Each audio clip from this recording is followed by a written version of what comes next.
Hello to all you wonderful weirdos out there. I am the one and only former Moon God. Welcome back to this playthrough slash visual novel experience that I'm bringing to you here in the form of Trigger Happy Havoc Danganronpa. Last video was the entirety of the investigation portion into Chihiro Fujisaki's death. This episode is once again going to be a long one that encompasses the entirety of trial number 2. Oh boy! I'm not looking forward to it. Mostly because there is some very, offensive things. Probably the most offensive thing that occurs within this game occurs within the middle of this class trial. Because of the way it's just absolutely handled. And I will talk about it more once we get to it. Because it's going to be a hard conversation for anyone that is watching. Especially for a specific group of individuals, because oh my god, this was not done well. This was not done well, I don't think, whatsoever. Anyways, trial number 2, right through the red doors. Ahem! So, is everyone ready to... What? Am I blind, or are we missing someone? Yo. Yeah, Toko's not here. And Toko is... You really don't remember? Come on! Kidding! I'm just kidding. How could I forget that little nut job? She's a crucial part of the class trial this time. What are you gonna do? Okie dokie, I'll go ahead and drag her out here, kicking and screaming. Just one moment, please.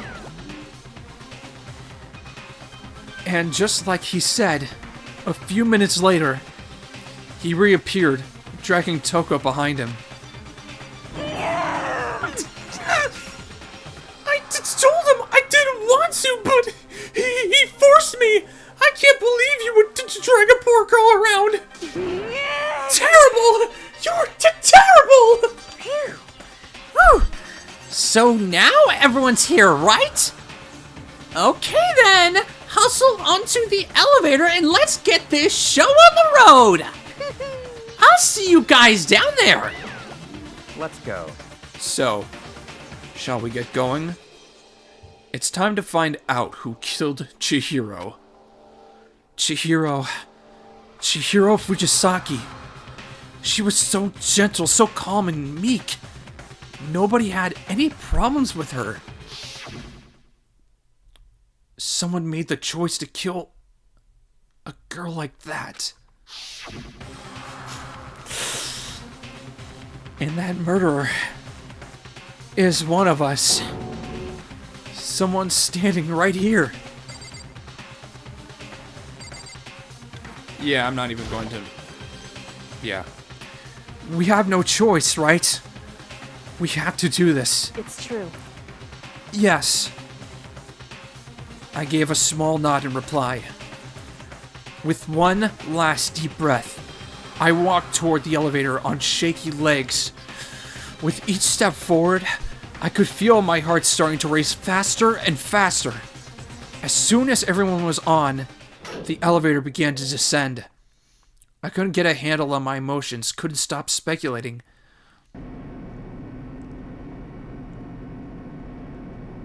The steel box sank with heavy clunking sounds deeper and deeper into the ground. And as we went deeper, the uneasiness in my heart grew bigger and bigger. The elevator was unaffected, however, and continued to descend without hesitation, until finally, it came to a sudden stop. What do you think? I redecorated! Isn't it so fresh? Isn't it so exciting? Don't waste our time with stupid questions. Let's get this over with. Very nice. Good. You're rip-raring to go. Gotta say, I don't hate it. Not at all. Well, Okay then, let's get this show on the road. thrills, chills, Everyone, kills. please find your assigned seats. And so, the curtain opened once again. A deadly judgment, a deadly deception, a deadly betrayal. A deadly riddle, a deadly defense, a deadly faith, a deadly class trial. Yup, definitely saving that. And yet another slow portion, though. Okay, so apparently I have breathing technique. Gonna equip that, because that was added. But yeah, that was an ability that was learned for this particular setting, so what does breathing technique entail? The focus gauge recovers more quickly, effective during the non-stop debate, the Hangman's Gambit, and the bullet time battle. Cost 4 SP. Okay. That actually is good, especially since I feel like I am going to have to slow down a lot, so having that recover more quickly would be nice. Oh, hey, there's some scrolling text. I'm not even gonna worry about that. Break time for me! Whoop-de-doo! Let's begin with a basic explanation of the class trial. So, your votes will determine the results. It feels so weird to have to go into another class trial segment, because I feel like this is where most of the voice direction went. Like, it just... I don't know, maybe it's just me, but I feel like I just hear, like, a subtle difference in about every voice actor's intonation. If you can figure out who done it, then only they will receive punishment. But if you pick the wrong one, then I'll punish everyone besides the blackened, and the one that deceived everyone else will graduate. Okay, then. So, first off... Like, Monokuma here is a lot more, like, raspy in some cases. I don't know, it's just... the little differences. Let's talk about the murder weapon! Okay, just... very enthusiastic about that. Like, I zoomed in on Afumi the last class trial. I don't know if anyone picked up on that, but like I zoomed in directly on his face as he was doing the same thing. I don't know. I might put a little Easter egg in there too, just to mess with some people. First, we have to make clear what was used to deliver the fatal blow. It was a dumbbell, so I'm just gonna make sure that Genocide Jack case file, locker room dumbbell. I'm gonna make sure that is equipped once it begins. Chihiro's fatal injury. Yep, It appears it was a head wound. it was. It was. According to the Monokuma file, the killer used a blunt instrument. It was a blunt instrument. What kind of blunt? Fudge. X. Shoot! Shoot! No, that's right, contradictions, I totally forgot. Chihiro's fatal injury. Okay, how do I have not... It appears it was, according to the Monokuma file, what kind of blunt... I bet it It was an iron pipe.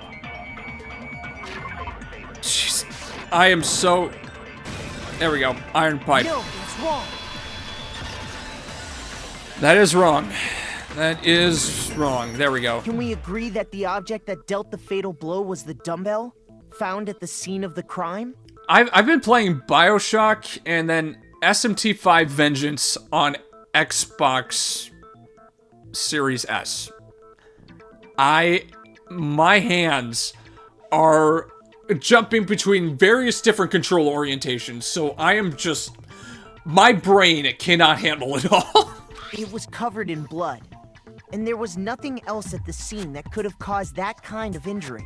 And the wound on the victim's head is consistent with the shape of the dumbbell. And of course she would know that because she's also the one that said to inspect the body thoroughly. As far as I'm concerned, there's no mistake and no room for doubt on this one. Yep. You looked at her head wound? We have to figure out who done it. I mean, she's gonna do whatever she can. Yay! That's so creepy! Creepy? It's a necessity, dude! Yeah, of course she's not gonna answer because it's... yeah. If you don't mind, I will proceed from here. let's move on to discussion of the culprit. All right, that's right. Someone in particular makes their debut during this trial. Although, I believe the criminal behind this heinous act is already quite clear. What? For real? Well... Chihiro's killer is the fiendish serial killer, Genocide Jack. Genocide Jack. The fiendish serial killer. Did he really kill Chihiro? A new element has been added to non-stop debates. Would you like to hear more? In this case, I am going to, because I think this is where white noise comes into play, and I kind of want to make sure that is explained for myself, given how this trial started out. For this debate, lines of white noise will appear to disrupt your reactions. Your truth bullets will disappear if they hit these lines, so think of them as obstacles in your debate. But there's a way to keep this white noise from getting in your way. Press the A button to attach the silencer, which you can use to shoot down the white noise. However, if you shoot an actual remark with your silencer instead of the white noise, the time limit will decrease, so take careful aim when you have your silencer out. Oh, but if your action difficulty is set to gentle, white noise won't appear at all. In which case, you can forget about the silencer and just focus on the situation in front of you. Well then, good luck and have fun. Oh, jeez. Yeah, I was not looking forward to white noise. Yeah, so I'm pretty sure the Genocide Jack case file is going to be the one that is utilized here, so... The culprit is Genocide Jack. I'm sure of it. Case closed, as far as I'm concerned. That's impossible! Why? What makes it impossible? Well, I mean, come on! There's just no proof. Gosh darn it. Okay. Well, I avoided the I avoided the white noise, so that works. I think I may have gained some life back too. Might know one reason he could be involved. What? Yeah, Byakua just fed him this information, so... I found this file while let's just I was roll with looking it. around the archive in the library. I guess it's some kind of confidential file the police put together about the Genocide Jack case. What? That's kind of weird as shit, isn't it? What was something like that doing in the library? Yeah, I mean... Valid question, but also, this is Hope's Peak Academy still. And Mastermind, you weren't there for that bit, so that's understandable. The why of it is probably more trouble than it's worth. So let's forget about that for now. Yeah, I'm not going to mess with Mr. Secret Counsel over here. More importantly, it outlines all the specifics of every Genocide Jack case in exceeding detail. Yep. According to the file, there appear to be two defining characteristics in every Genocide Jack case. The first is that a bloody message is found written at the scene of every murder. Oh, that's right. Boob lust.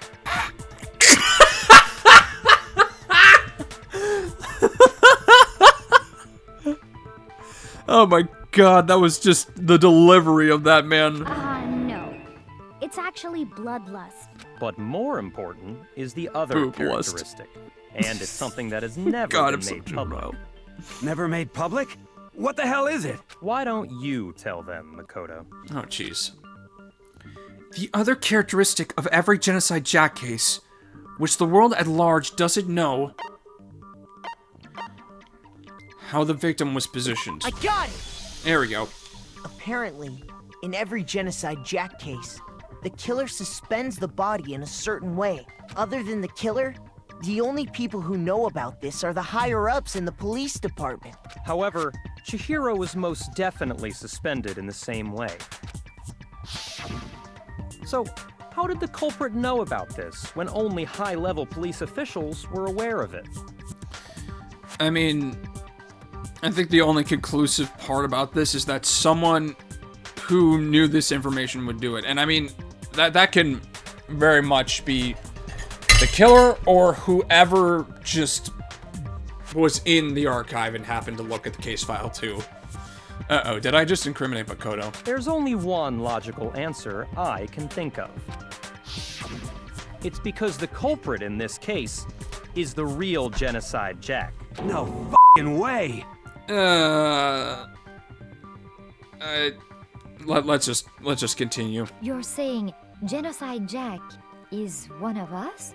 Yes, in fact, it's Toko. Yeah, that's sort of why I did the different voice, because Toko is very much someone with dissociative identity disorder, and is, in fact, a cruel, a fiendish serial killer, and who's also the funniest fucking character in this game. What? Yeah, you're right. Funny. Like, you can be funny. Give yourself some confidence, dude. Genocide Jack's true identity is Toko Fukawa. You lie! Let him explain, please. What? Hey, okay, wait, hold on a sec. Toko has, like, bloodophobia or whatever, remember? What kind of serial killer is afraid of blood? Let us explain, please. Is Toko Genocide Jack? The answer is yes and no. Another riddle? Man, why is this gotta be so complicated? Because Byakua is a prick that would rather drag this on for his own amusement, man. Yeah. It does seem like a riddle in a way, but I feel like I can just about see it. Genocide Jack is Toko, but isn't Toko. What does it mean? Okay, so while... Oh boy. I'm not looking forward to this. While they get the term dissociative identity disorder right, the way that this goes is honestly one of the most offensive things too. Like, I find that juxtaposition so funny. You'll see what I mean, because we're going right into a Hangman's Gambit. And the word that we're going to try and complete is, Not an H, I need an S. I need a C. I need a Z. Where the heck is a Z? And I need an O. what does that spell? Now A very offensive term for someone with dissociative identity disorder. Is it because Genocide Jack has a split personality? And then you have Makoto that's actually a little bit more, tolerant of this. Like, this f***ing sent me the first time I played it. Huh? I think I read that somewhere in the file, too. They thought that the suspect might have... what did they call it? Dissociative identity disorder. Oh, okay. But still, to go and say that about Miss Fukawa is... Perfectly acceptable. Toko's strange behavior after seeing the body is proof enough that she has a split personality. Yep. The one thing that shows Toko could have a split personality, it has to do with her behavior. I got it! Her behavior changed, man. You're talking about how she started acting totally different than usual, right? Yep. That's right. Think back. She fainted when she saw Chihiro's corpse, and then, when she woke up... I'm fine! Whoa, is that a dead body? Hey, are you dead? She must have hit her head real hard when she fainted. The world has a front and a back, a top ending and a bottom, a sea of truth and a web of lies. This is quite concerning. I mean, she sounds completely different. She was acting funny, that's for sure. That melancholy tone of hers completely disappeared. Don't go assigning adjectives to my tone without permission. I mean, unfortunately, might be a little bit more valid and best to accept it for the sake of, you know, not dying. Not to mention, once she regained that sounds consciousness so and bad saw to say. Chihiro's body again, she was utterly calm. In other words, within her is one personality that can handle blood, and one that obviously can't. There we go.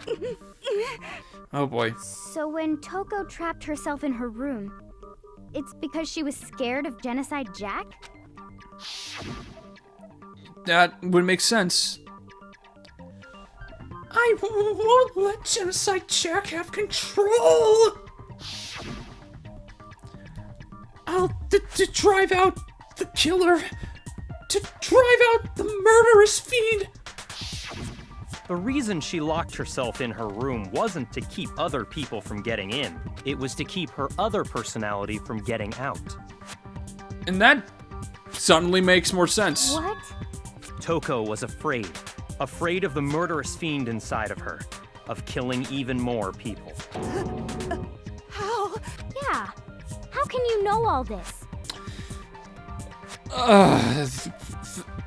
He knows this through a rather bullshit explanation. Oh god. I do believe you misunderstood her. What she's trying to say isn't, how can you know all this? No. What she wants to know is, how could you tell them? Huh? Last night, just before Monokuma gave his motive speech, Toko and I had a strange conversation. She told me a most interesting story. She said a murderous fiend lived within her, and she was afraid it could appear and attack at any time. Oof. And that trepidation is what's caused her to have such a bleak attitude. Isn't that right, Toko? Christ, dude. I mean, yeah, it sucks, like, as a secret. Like, holy shit. Toko just... You honestly gain sympathy for her once you figure out this fact, but at the same time, like, holy Byakua, that was not your place to tell. This is all a lie. Right, Toko? You said you wouldn't tell anyone. What? Oh boy, here we go. Promised. I can't believe you lied. And here comes, again, I'd say one of the best vocal performances out of any VA in this game, just because they have to switch personalities like that. I mean, the whole character itself can be quite offensive if it's just, like, not done properly, but in this case, because of how absurd the game is, I think you could take a little bit of some leeway and just laugh at the absurdity of it all, and not really put any sort of realism into any of it. I think we can allow ourselves that, right? You have only yourself to blame. You came to me with your tragic little story. I didn't ask you to. Jeez. This is the real world, not some romantic fantasy fairy tale. God. Besides, you broke your promise first. You said that as long as you were here, no matter what, you wouldn't let Genocide Jack kill anyone. But in spite of that promise...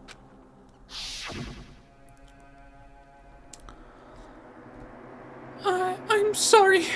I couldn't keep our promise. But don't worry. Never again. I won't let Genocide Jack have control ever again. You said if I kept my promise, you would go out with me. Good f***ing lord, Byakua, what the f***? That's the only reason I promised. How many times do I have to tell you? I never said that. But you weren't able to do it. You just couldn't resist that rush you got from killing, could you? I tried. I swear I tried to control it, But your efforts were useless. What a disappointment. Goodness gracious, dude. I hate you. Well, the opening act is nearly finished. All that's left is to hear from the person in question directly. Oh boy, here we go. The person? Oh dear. You don't mean... Toko's body suddenly lunged backwards. Oh no. A huge thud echoed across the courtroom. But in the next second...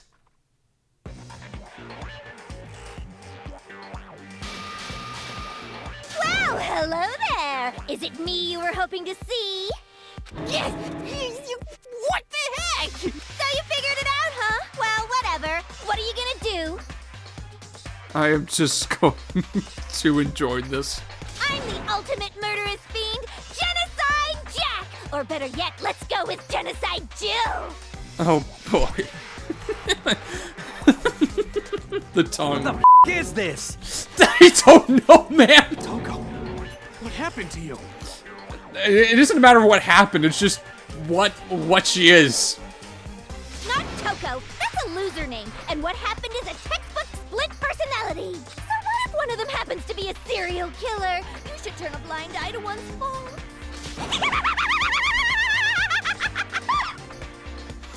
The voice actor, I swear, like, they would have to, you know, have enjoyed this somewhat. She's so intense. Yup. Like they say, sound in murderous mind, sound in murderous body. This one is so different from the one we've come to know. Yep. Yes, well, the world is composed of a front and a back, you know. Just like how every inning has a top and a bottom, or how in the depths of every truth lives a little lie. Behind every dark and gloomy soul lives another that shines as bright as the sun! Jeez. This is the murderous fiend Genocide Jack? This is beyond insane. Miss Jack, Jill, can I ask you a question? I still don't understand. I think that I'm pretty sure the Genocide Jack or Jill thing wasn't even in the original script to begin with. What's up? I can't recall the actual... Okay, that's actually kind of cute! Some of us think you might be the mastermind behind our entire situation. What are your thoughts on that? Though, I mean, the long tongue just sort of, you know... Well, I'll tell you, I am the mastermind of all masterminds! Just kidding! Then it's not true? Of course it's not true. How dare you try to link me to that creepazoid? And another thing, the police and government and society in the outside world are totally powerless. I mean, they just let this idiotic, bloodthirsty maniac go buck wild all over town. I mean, yeah, they kind of did there. Sure, I'm a bloodthirsty maniac, but life is pain, right? To live is to hurt other people. That's honestly a serial killer textbook response. It's a necessary evil if you want to survive. The act of living itself causes pain for everyone. And now you sound like one of my friends. Okay, this is getting dark. Just kidding again!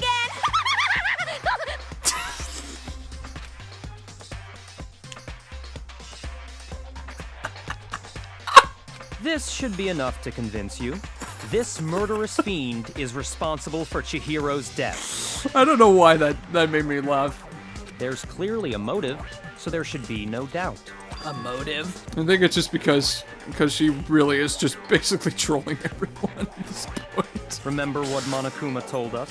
If someone didn't murder and graduate within 24 hours, an embarrassing memory or secret would be revealed. Well, let's assume that Toko's secret was about Genocide Jack. If a secret like that came to light, Toko's life would have undoubtedly been forever ruined. I mean, yeah. I guess I was wrong to assume that the person that actually did it, you know, had a worse secret than Toko's. I mean, Toko's secret is pretty bad. So she had a very clear motive to never have that side of herself exposed. Interesting. Very, very, very interesting. Drop the bomb, Genocide Jack. But sorry, as much as I hate to admit it, I'm not the culprit. And she's actually one of the most... I think she might be the actual honest, like, most honest character in this entire game. For realsy. Like, out of all the classmates. Toko's other personality, Genocide Jack, Jill, I mean, whatever the you want to call her. I mean, she's surprisingly honest. Huh? But I cannot imagine anyone other than you could murder someone in such a bizarre fashion. When she's not trolling, of course, but yeah, let's just, yeah. Maybe so, but nevertheless, it's the truth. Do you really expect any of us to believe you? I mean... Yeah. I could never believe a word you say, you monster! That's... Honestly, some of the scariest monsters are the most honest and willing to admit what they've done. And not really give a f***. Like, that's a real thing. Maybe she's totally right about that, but something's still bothering me. What she said. I need to get some more details about all of this. Oh, and here comes the thing. Okay, so library just slam status a dead body. Status a dead body. Status a dead body is gonna be the bullet. Sorry, but I didn't kill anyone. You say that, but do you really expect any of us to believe it? Perhaps if you had an alibi, that would change things. I mean, I guess. Oh, an alibi, huh? Now we're talking. When you compare your past murders to this incident, the modus operandi No, it's not. That's not it. No, that's wrong. That's wrong. That's wrong. And any detail-oriented person can see that. Are the methods of murder really exactly the same? I'm not so sure about that. It's not the same. I think there's a slight difference between the Genocide Jack cases and this one. Huh? How's it any different? Uh-oh, you don't know? Well then, human garbage, let me show you! I murder with passion and conviction. I consider myself a professional, and I have a very particular way of doing things. Emphasis on particular. You see, like, those scissors in the case file, as well as scissors mounting the body in a crucifix. Take it away, Genocide Jack. Imagine you go to a fancy Italian restaurant. They're very picky about the noodles, the sauce, everything. But what happened to Chihiro? It'd be like if that same Italian restaurant started using ragu or Chef Boyardee. I'm surprised that's actually a line. And Benry, you mentioned Chef Boyardee? This is no creation of mine. Let me rephrase that in a way that maybe makes more sense. There are two clear differences between the Genocide Jack cases and this one. There's one clear difference between the murders. The victim's fatal injury. I got it! For one, the cause of death is different. In the Genocide Jack murders, all the victims were killed the same way. According to the case file, they were all apparently killed with a pair of scissors. But Chihiro died from a blow to the head, right? Ah, yes. That is remarkably different from the other murders. Uh-huh. Wouldn't it be strange for someone who kills the same way without fail to suddenly change their method? And there's more. One more conflicting detail. That's right. In my recipe of murder, if the bloody message is the tortellini, then the arrangement of the body would be the pesto sauce. Oh. Could you please stop comparing killing people to cooking? So, are you saying the other difference has to do with how the body was arranged? That's right.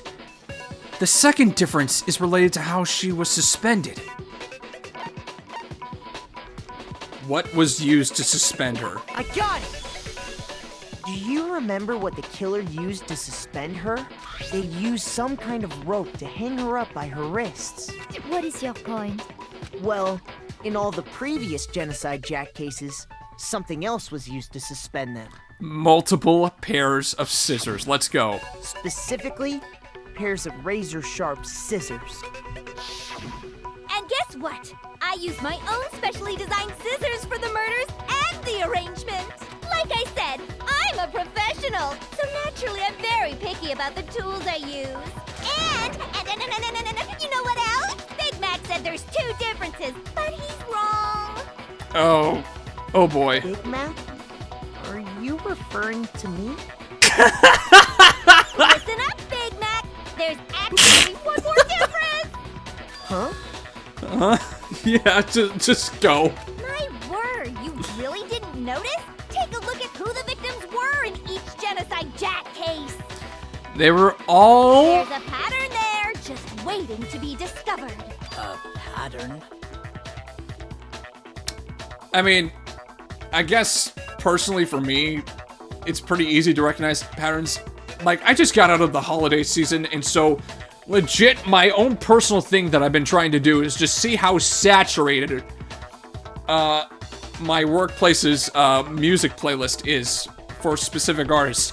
And I found out there are clumps of at least 7 to 8 songs featuring specific artists that take up roughly a third of the entire playlist. So, 7 to 8 songs of Harry Styles, 7 to 8 songs of Taylor Swift, 7 to 8 songs of Jonas Brothers, Nick Jonas, 7 to 8 songs of Bastille of all things. Like, it's a very saturated playlist with, like, very little amounts of stuff sprinkled in to just make sure you aren't hearing the same stuff all the time. But yeah, there's some artist bias. So much artist bias in that playlist. Oh my goodness. Figure that out, and it'll be plain as death why I couldn't have possibly killed that little lolly girl. Let's see. There was a pattern surrounding the Genocide Jack victims, and Chihiro didn't fit it. I think I figured it out. I know why she couldn't have killed Chihiro. I got it! Is it because Chihiro was a girl? Oh boy. Bingo! Bullseye! Right on the money! What are you talking about? In all the Genocide Jack cases, all the victims had something in common. Oh boy. Ken Harada, 32. Tetsuhiro Honda, 17. Shoji Gaku, 23. Kano Issei, 14. Takeshi Yoshida, 30. Komatsuna Taro, Takafumi Gono, Uchiha Naohira, Takeshi Masamue, Yuto Yumijima. There was no end to it.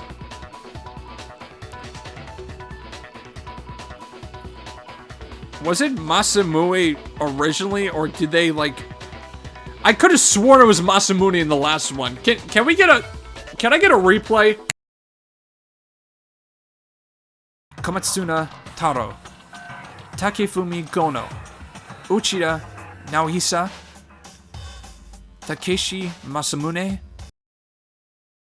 I seriously hope I'm not, like, fixating on a real mistake that I made, because I swear it said Masamune. They were all guys? That's right! The people I kill with such passion and conviction are all adorable little men! I can't believe I said it! I'm so embarrassed! What the hell is wrong with you? I mean, a lot, but... she is surprisingly not the one that ends up doing the murder, and it's, yeah.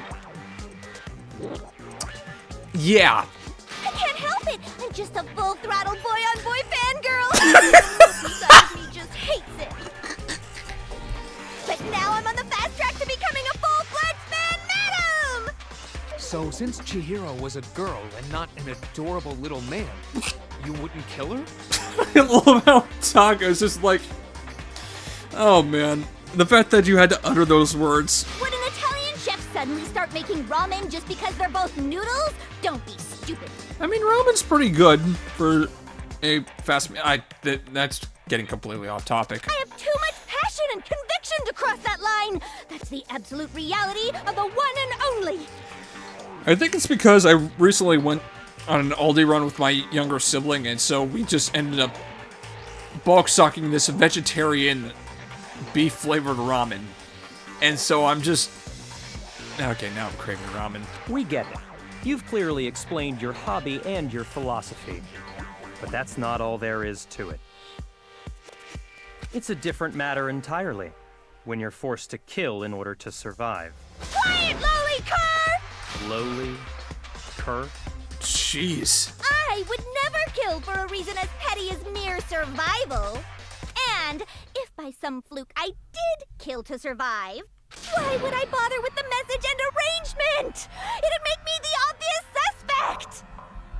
That does make some amount of sense. Yeah. Plus, whatever reason I have for killing, I would never leave out my prized scissors. Yep. Who would go out of their way to use a big, stupid, heavy dumbbell? Maybe you used the dumbbell because you couldn't find any scissors in the school? I don't think you should have said that. Any scissors? Yeah, you shouldn't have said that. I don't just use any scissors. I only use my own set of high-class envy of the entire world scissors! Okay, whatever. There still aren't any in the school. Are you sure about that? Oh boy, here we go. Big reveal! Da, da, da, da! How did she get those in? She's fully equipped! Oh, you bet your That's right! So I can go anywhere, anytime! Why would I resort to dumbbells or rope when I have my trusty scissors by my side? Go ahead, tell me I'm wrong! You can't, can you? Gutter dogs, all of you! Not to mention, I have no clue how to tie a good knot. So rope's totally out of the question anyway. I have no idea what's going on anymore. Could such a heinous villain really be innocent? Yes. Unfortunately, yes. But the body really was suspended, right? And nobody but the police knew about that. Yeah. That's why we figured it had to be the real deal and not some copycat killer or whatever. Actually, hold on. There is one person who could have copied the Genocide Jack cases. Oh, jeez. And here comes the bullshit. Byakua, you better explain yourself or you're dying, pal. Here's my answer. Byakua, it's possible you could have found out, isn't it? You'd have no problem gaining access to classified government documents or internal police records. Plus, you'd already looked through the Genocide Jack file before this all happened, hadn't you? Ugh. Are you saying Mr. Togami did it? Nope. I think the most that we can personally say is that Byakua is just a piece of shit. He is not the murderer, unfortunately. Then, the reason he pushed the theory of Genocide Jack being the killer so hard was to have a little fun. He's not the murderer. because he wanted to pin the crime on her. So, he rearranged the scene to disguise it and make it look like I put my stamp on it. The adorable glasses man was behind it all. Oh, I'm on fire! Oh my god. And it's still pretty bad. It's still pretty bad when you're stockish for him too, regardless of personality. Well, Byakua, what's your response? He's just gonna continue being a little I see. So now the suspicion falls on me. Then I must ask, when would you say I began acting suspicious? Surely you must have an answer.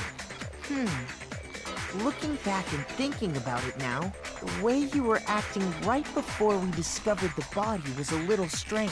Yep. Here we go.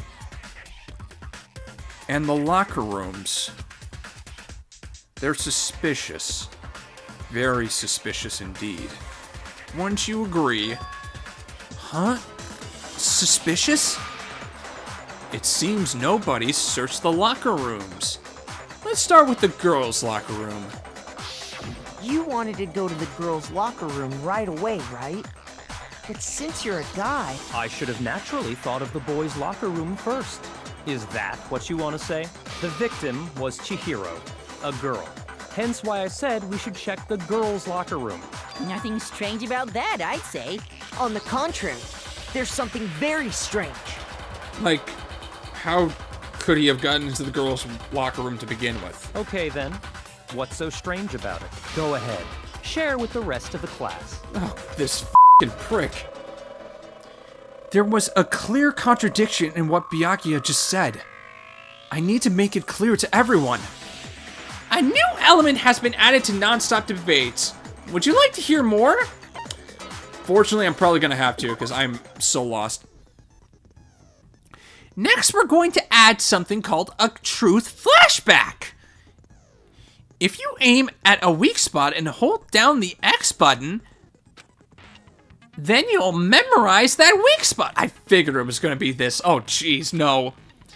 This memorized phrase can only be shot once as a single truth bullet. If you shoot or change the truth bullet, it will disappear from your truth cylinder. However, you can use this flashback feature as many times as you want. If you don't seem to have the answer to a lie or contradiction in your loaded truth bullets, it might be wise to memorize a different weak spot and use that to make your case. When's the best time to flashback? Well, you'll just have to use your keen wits, won't you? In this case, though, I will say that if you don't use a flashback, you won't be refuting anything. Well then, good luck and have fun! So yeah, the flashback feature does end up, coming... Yeah, Monokuma file number 2 isn't going to be the thing here. So, you said Byakua was acting kind of weird before we found the body. But he was acting weird... how? If you're presented with the opportunity to check out the girls' locker room, you absolutely take it! Oh, That's jeez. a natural reaction for any guy! The victim was Chihiro, who was a girl. Oh, God. So, of course, I would suggest we check the girls' locker room first. There was no time for pointless distractions. What's so strange about that? Oh, God. I wish you'd taken me with you. Jeez.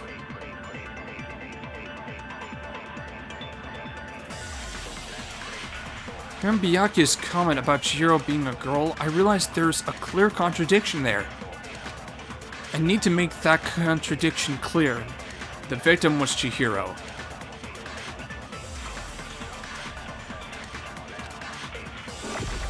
So, you said Byakua was acting kind of weird before we found the body.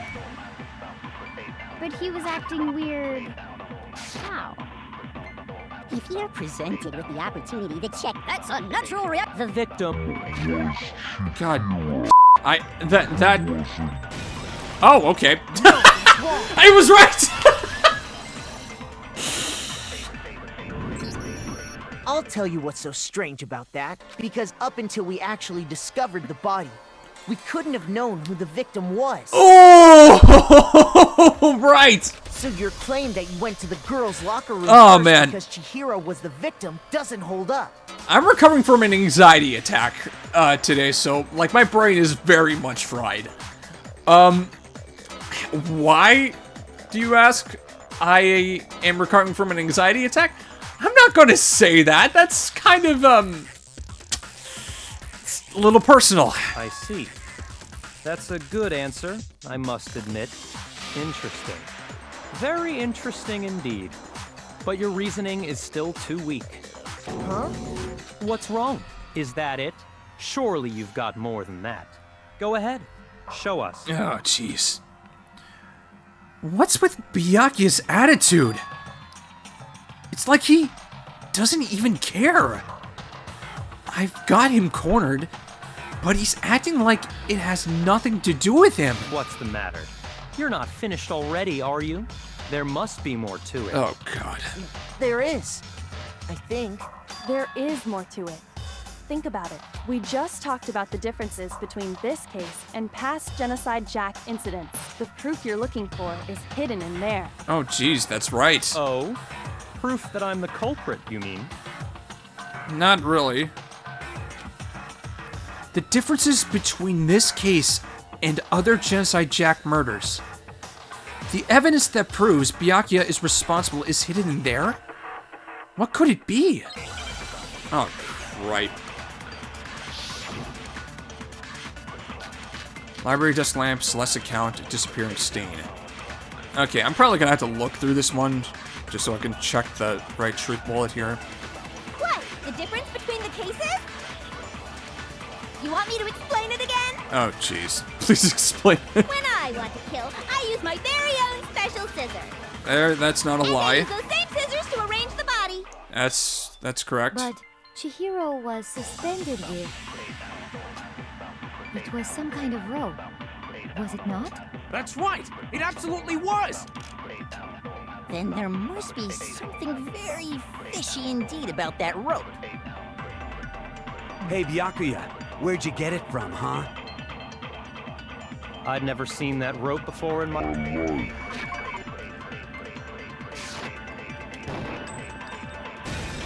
Yep. No, that's wrong. Nope. I guess I didn't need to use the truth flashback, thankfully. But honestly, that's one of those... I'm pretty sure you have seen it before. It's one of those features that, like, I get a little tense about because it could very well be something that I'm gonna have to, like, go through once and then look for the flashback if none of my truth bullets work. Because, you see, that rope, or should I say, that extension cord? What? An extension cord? Yep. Byakua, you've used the extension cord in the library more than once, haven't you? And the same extension cord that was in the library all this time went missing after the murder. Yup. And there's no way someone who uses that extension cord as much as you do wouldn't discover that fact. And Byakua must be the one who took the extension cord. I can't imagine any other possibility. Yeah, unfortunately, like, the only person who could have used that extension cord would happen to be Byakua. Unless someone else would just wanted to read in the library. But who would when Byakua just constantly occupied it? That's really what you think? Then your conclusion is something like this? I killed Chihiro in the girls' locker room, then hung her up and wrote that bloody message. I intentionally made it look like Genocide Jack was behind it. Is that about right?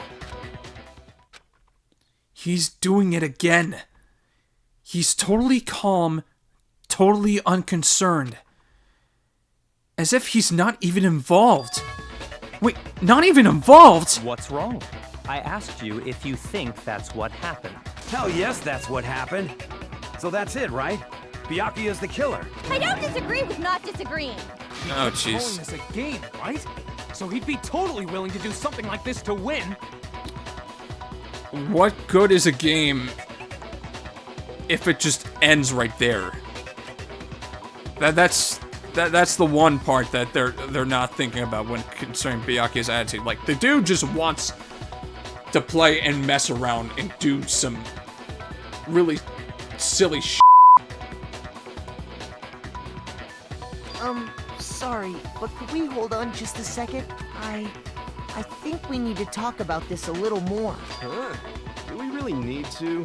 We've already decided who did it. I mean, it's either that or you guys die. I know, but still, there's something that's still bothering me. Is that right? And what, pray tell, is still bothering you? I killed her in the girls' locker room, then disguised my crime. Specifically, I dressed it up to make it look like it was the work of a homicidal psychopath. What about all that bothers you? Wait. What was that just now? Something's not right. Byakua's remarks just now. There's something in there that concerns me.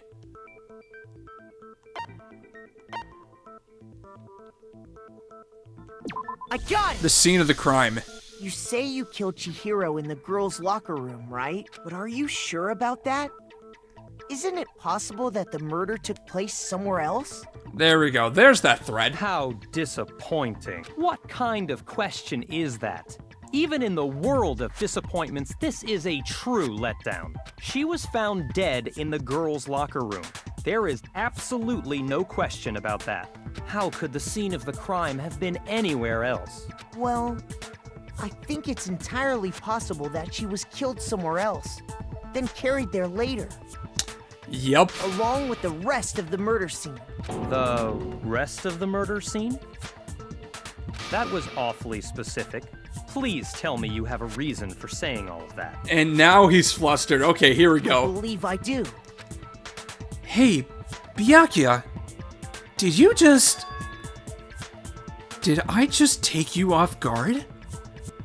When the story suddenly moved to the crime scene, Byakua, who'd been so confident up till now, maybe Byakua never even realized that the actual scene of the crime could have been somewhere else. Hey, don't just move on without permission.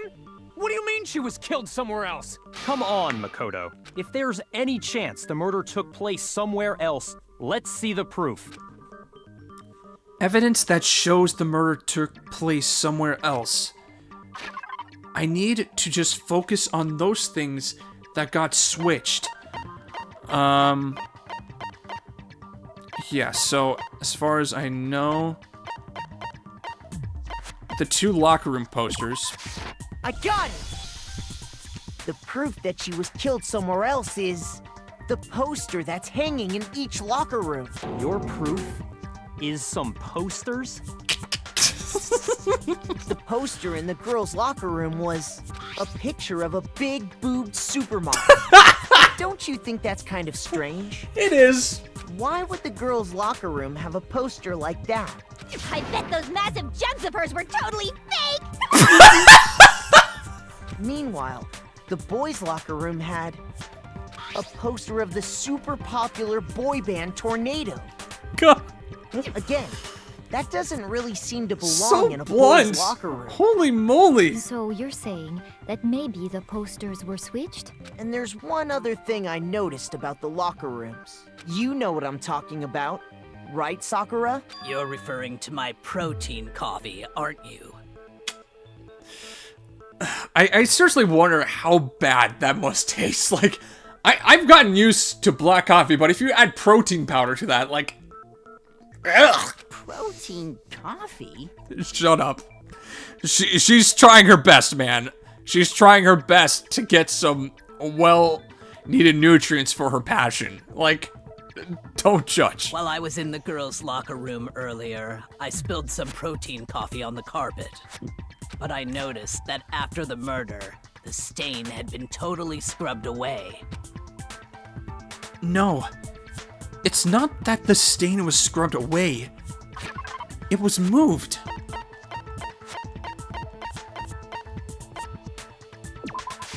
I got it! The stain on the girls' locker room carpet wasn't scrubbed away. In fact, I found it on the boys' locker room carpet. That's definitely the stain from my protein coffee. Then, does that mean that the carpets were switched too? But why would anyone do that? To move the murder scene from one locker room to the other. Uh-huh. It's certainly plausible, don't you think? What? And there's a really interesting reason as to why this was switched. In other words, in order to completely swap the scene Oh of the crime, god, it's coming up. the bloodstained poster and carpet were moved along with the dead body. It's coming up. Oh boy. By doing this, the killer was able to change the entire room where the murder took place. I can certainly follow your reasoning, but why would the culprit bother doing that? Huh? Why would they go to all that trouble of switching the scene of the crime? Yep, that's the weird part. And there's a very... Oh god. Actually, an even bigger question. If the murder did take place in the boys' locker room, then how did Chihiro get in the boys' locker room in the first place? To get into the locker rooms, you have to swipe your e-handbook across the card reader device. But Chihiro's handbook should have only allowed her access to the girls' locker room. She had no way to get into the boys' locker room to begin with. No, she did have a way, and I can tell you what it was. Oh boy. I highly doubt that. Shut up! I'm telling you, I know how she could have done it. Is he right? Could Chihiro really have gotten into the boys' locker room somehow? I mean...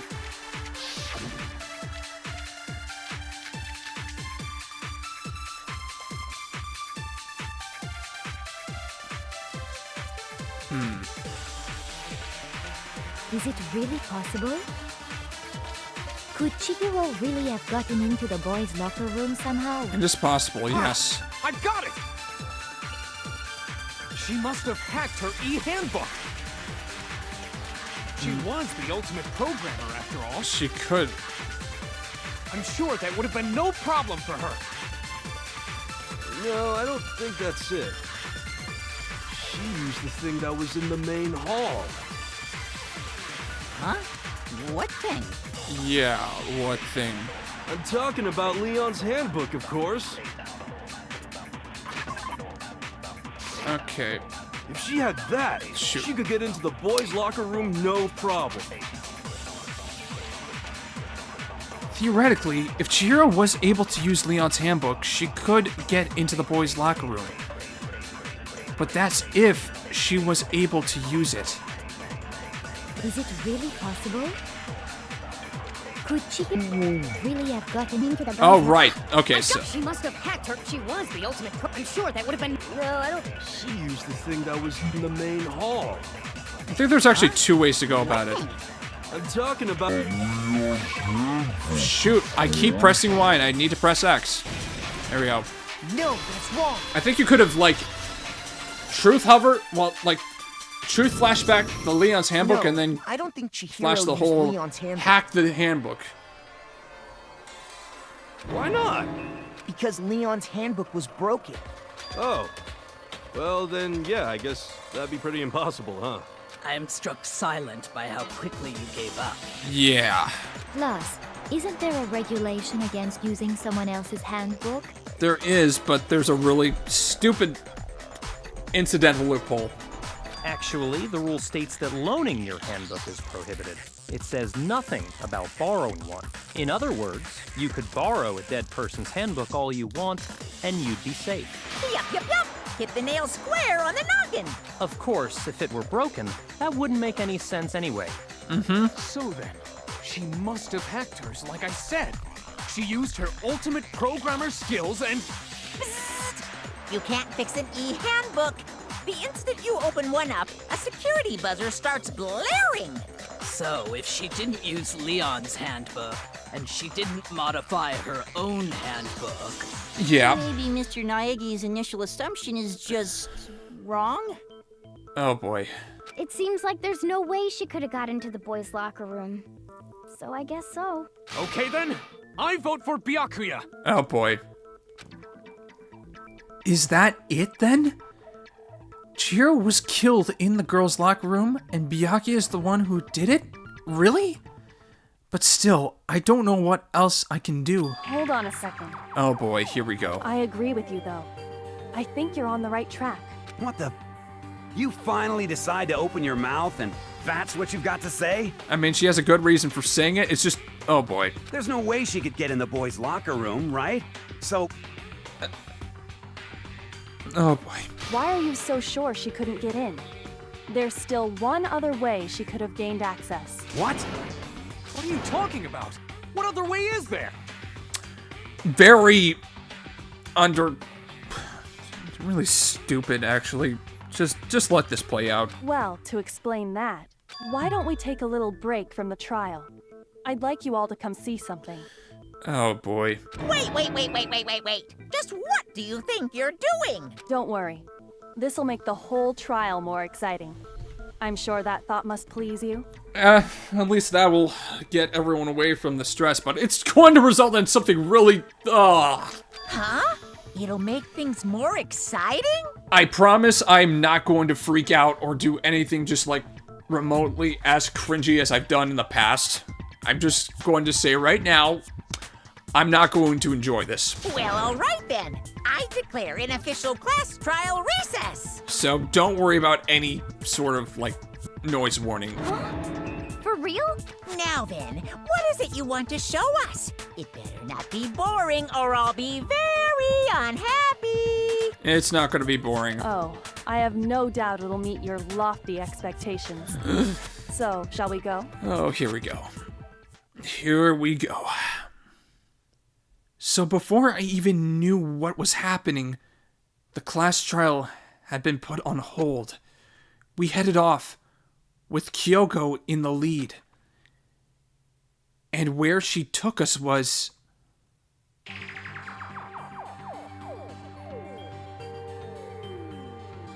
The girls' locker room? Yep.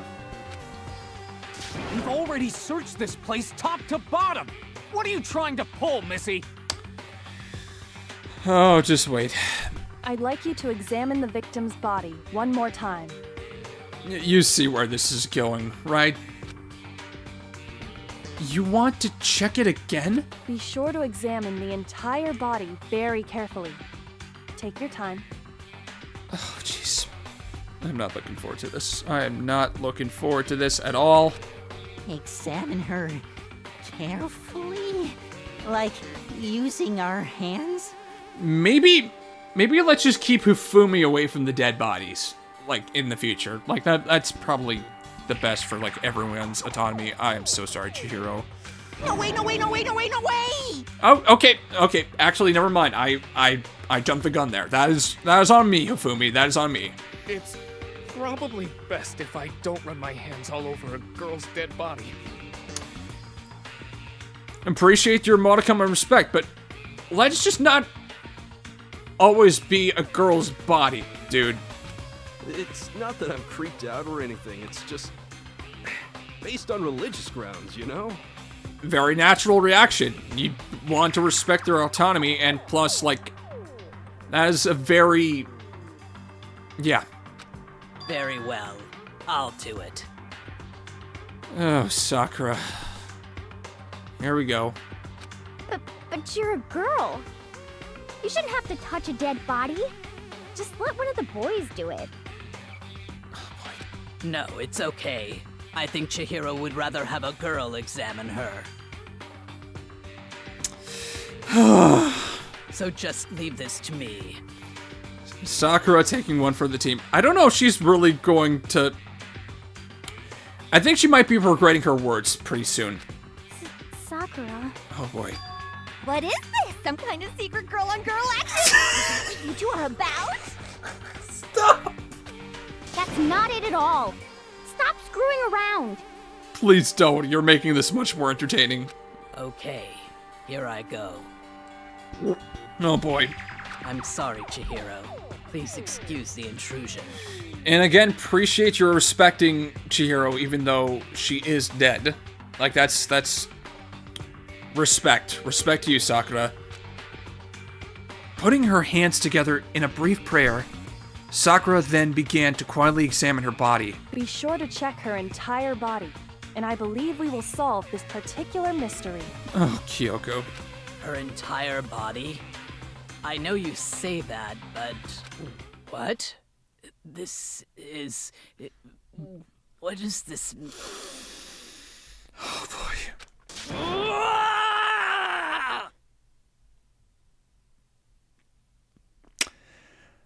Here we go. What is it? Dude, I mean, I wouldn't fault you for not guessing. It's just... Not possible. It's not possible. What we've stumbled upon is unfortunately a trope that has... I've only seen it, like, play out multiple times, all within Japanese media. Sakura's eyes were staring wildly at Chihiro's lifeless form. Her massive frame trembled. This girl is... Just say it already. Is what? Just say it already. Is a boy!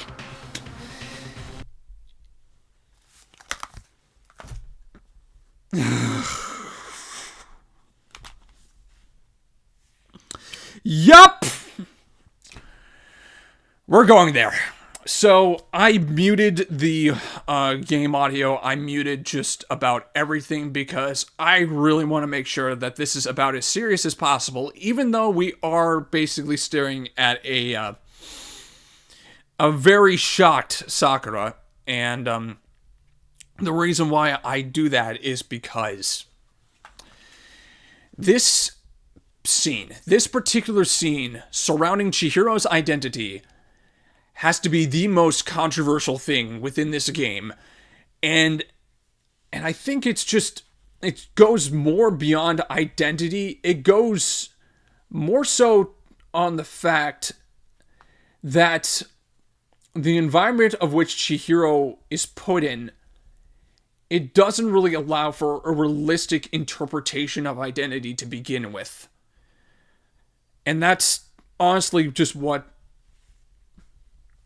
just makes me so angry, because I don't think Chihiro ever really got the whole environment that they deserved to really explore who they should identify as. Instead, they have been forced into a scenario that is traumatic as is, put them in a space where they have to toughen up or die.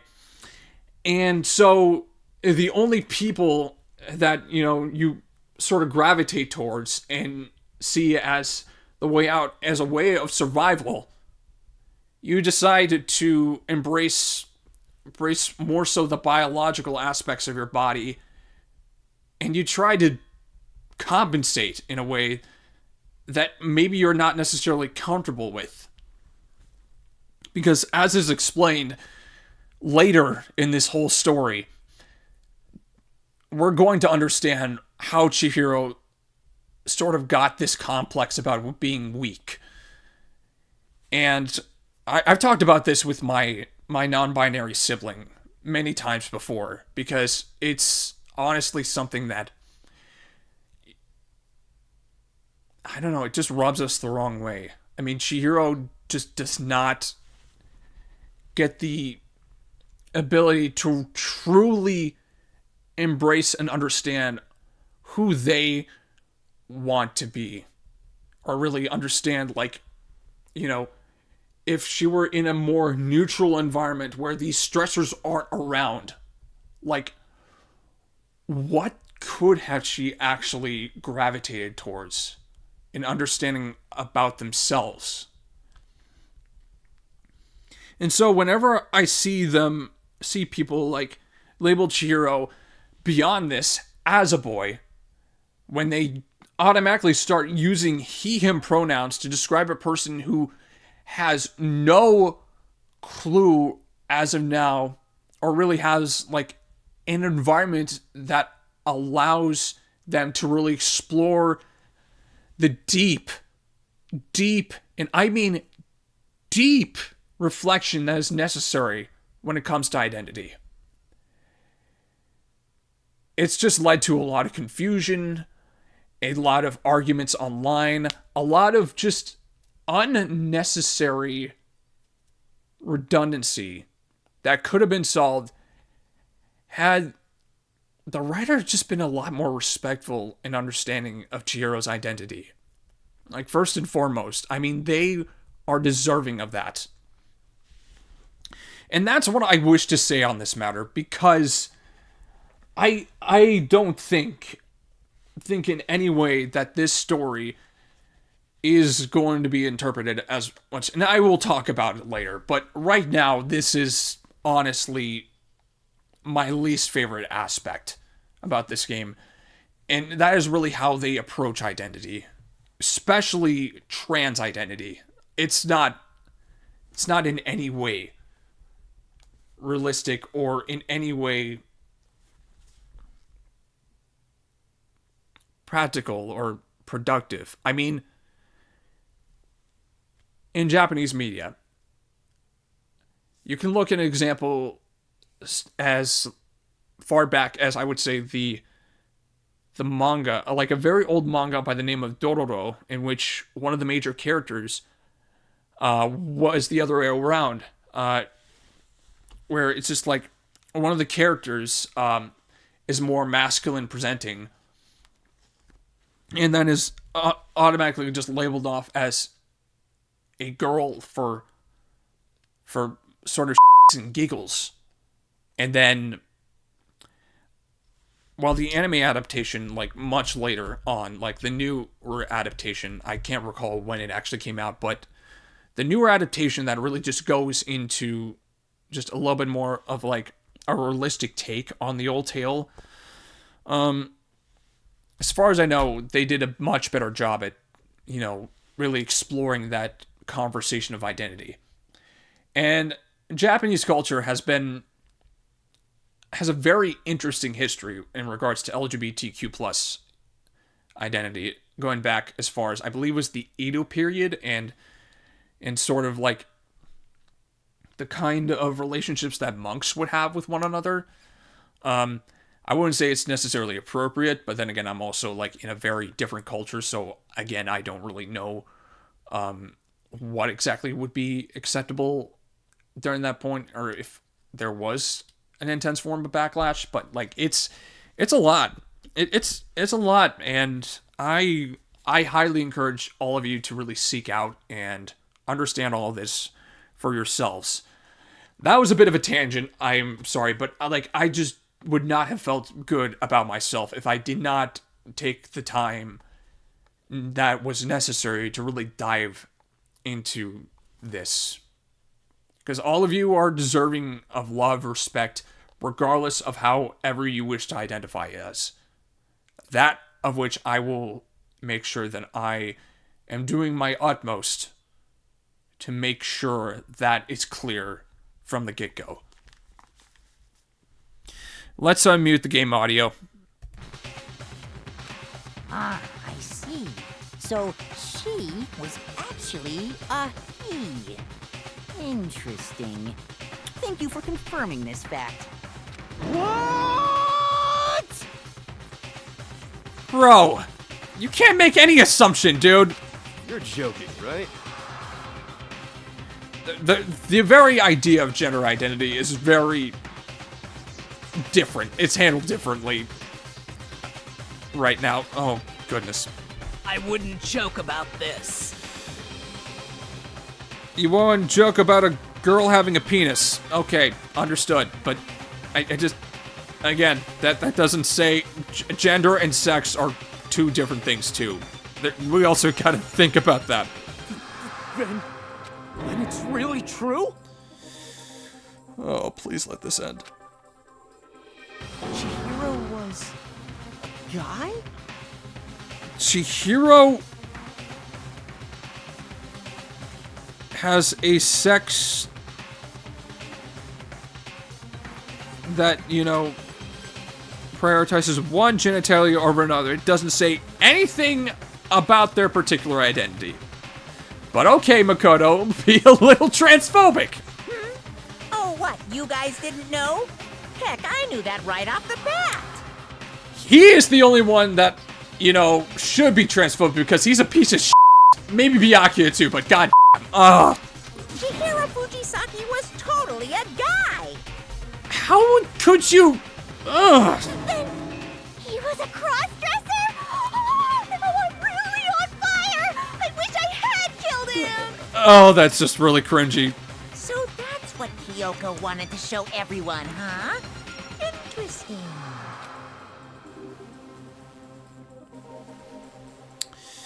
Oh boy.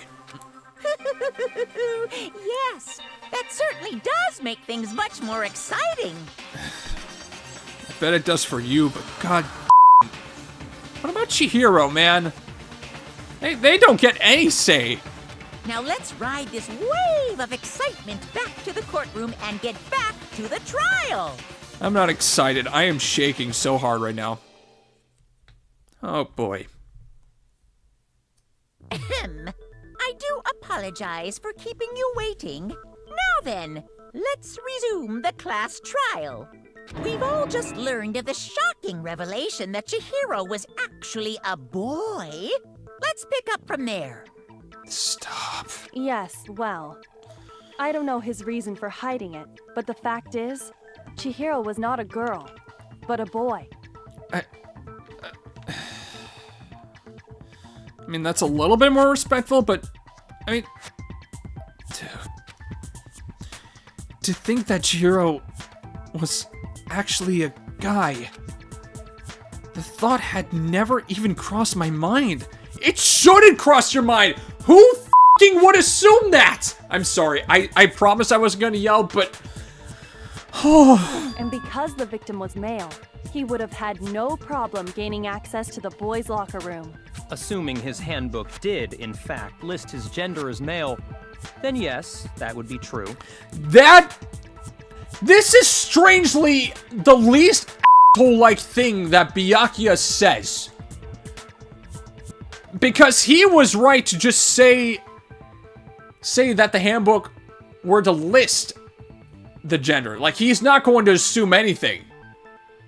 Like, that's really bad. If even the most asshole character out of all the classmates is not assuming a thing. I mean, he's still going to assume based on the handbook, but jeez, that could have honestly changed with a couple of years in therapy, maybe. Like, that isn't an absolute. Of course his handbook said he was a boy. He dressed like a girl, but he was a boy through and through. So then, there should be no issue with Makoto's initial assertion. The victim was killed in the boys' locker room, and was then later moved to the girls' locker room. Yep. And the killer could have easily used Sayaka or Junko's handbook to get into the girls' locker room. So Chihiro really was killed in the boys' locker room? Chihiro was killed in the boys' locker room. They were killed in the boys' locker room. And I'm using they, them pronouns just because I'm not going to assume anything about Chihiro's identity until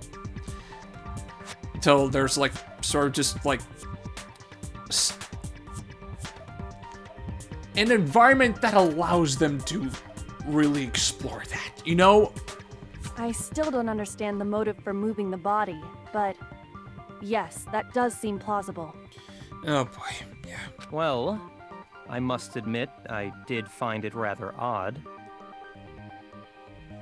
I knew he felt a little off. There was a certain incongruity to his female body. Now he's back to the... This is the most titillating situation!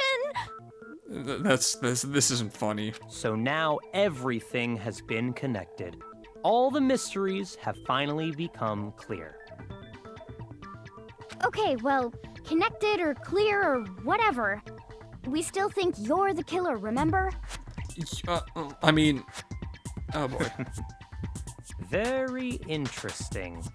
This has become very interesting indeed. He's off in his own little world. Unfortunately, yes. What about you, Makoto?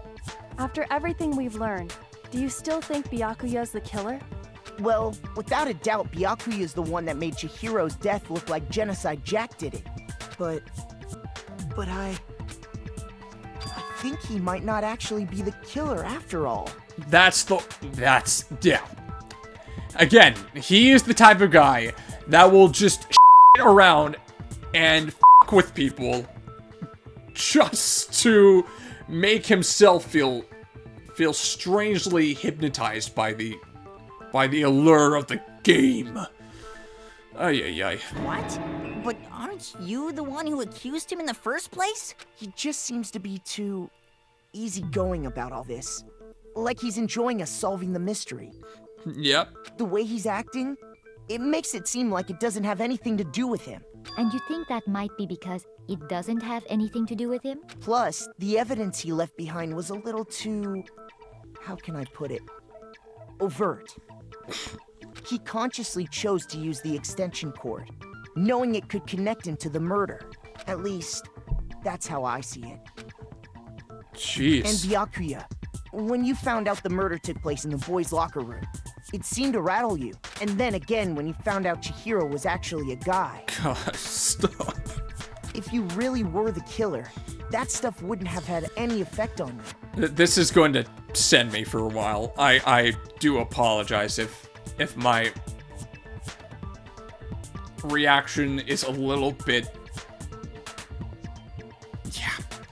So that's your thinking, huh?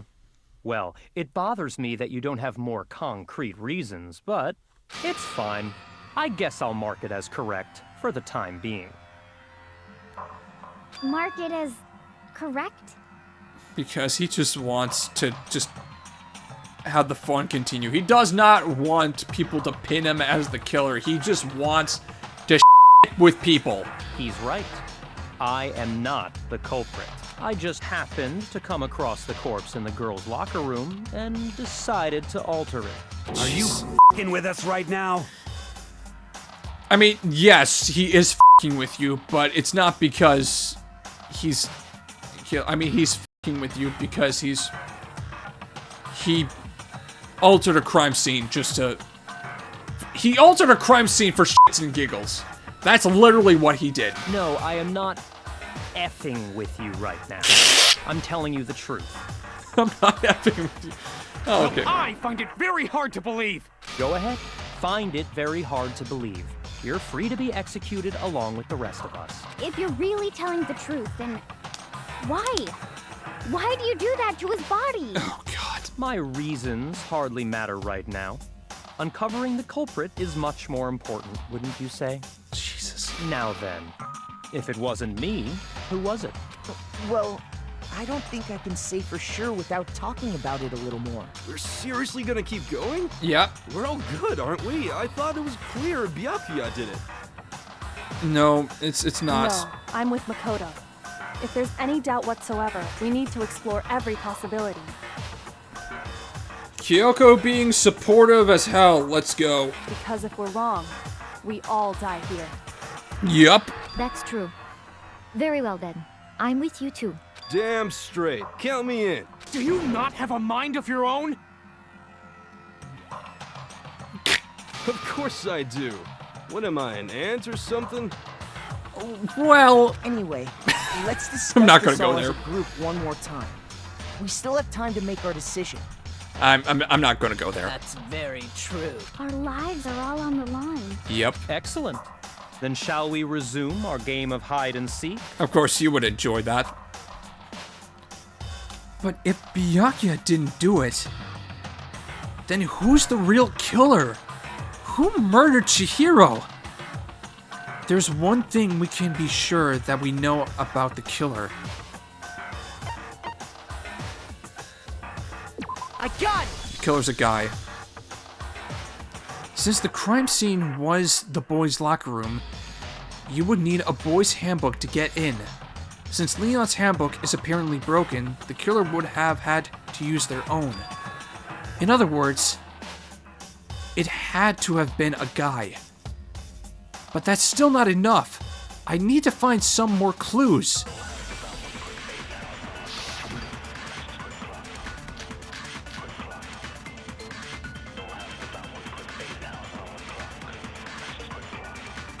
Okay. Isn't there a single clue that might lead us to who did it? Well, clues are one thing, but Yeah. did nobody get a look at the killer?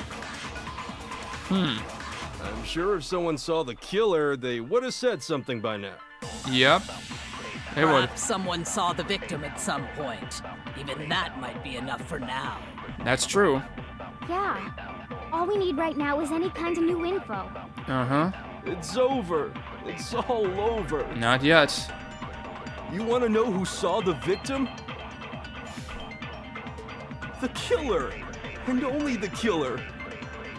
And it's not like they're just gonna turn there it themselves is. in. That was the one I needed to Over, shoot. Man. Game over. Not game over, man. No! Not game over!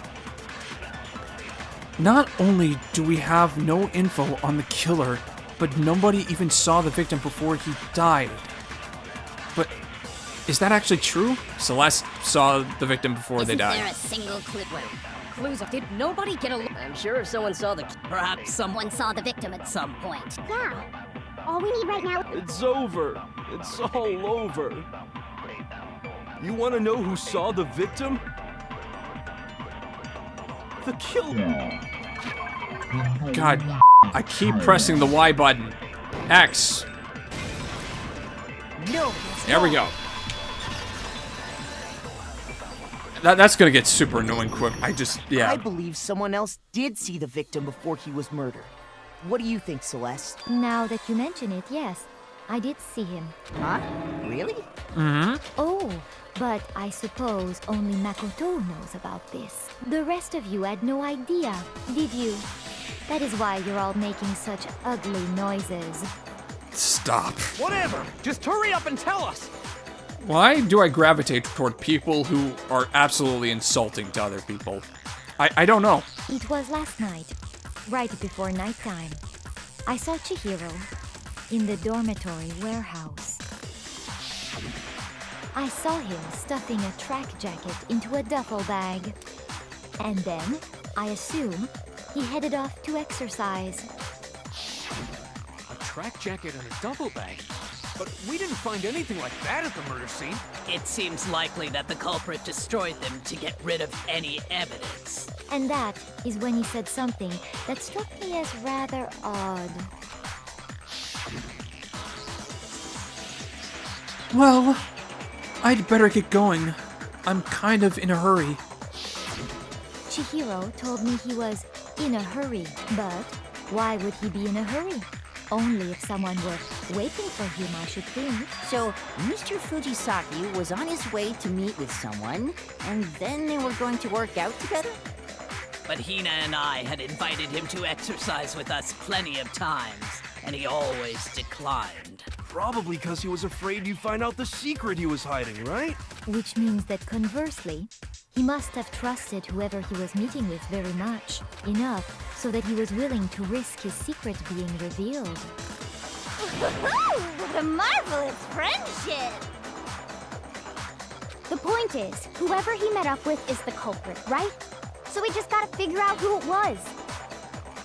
But knowing what we know, I can't even guess. No. You already have what you need to make the connection. Huh? You know who the killer is. Seriously? Yep. Sorry, I ended up getting entranced because I just needed to do something to make sure that I was just not having to fixate on that whole Chihiro is a guy crap. Who is it? Who's the killer? Think back to the track jacket and duffel bag the killer disposed of. Focus on the details of these items, and it should become obvious who was waiting for him. Are you sure about that? Yeah. You really think we can figure out who did it based on two pieces of evidence that we don't have? Kyoko's doing something really sneaky and I love it. What? You want to track down some fingerprints or something? Even if we had the equipment for that, we wouldn't know how to use it. As was noted, the evidence is already gone. There's nothing to get fingerprints from. Maybe, but we can make certain inferences if we just take the time to talk it out. Easy for you to say, but fine. Celeste, did you notice anything special about the bag or jacket? The bag was just a normal duffel bag from the warehouse. All the bags in there are the same, so yeah. I can't imagine what would make that one special. Let's just get to the point of like what Kyoko's trying to do. This is a lot of dialogue. Well, if I remember right, there was a decent variety of tracksuits to choose from. Correct. Do you think there might be some connection between the culprit and Chihiro's jacket? Possibly, yes. Perhaps. Let's explore that and talk a bit more about the jacket he took. Does Chihiro's track jacket really hold some clue about the killer? Somehow, it's really hard to believe. Yeah.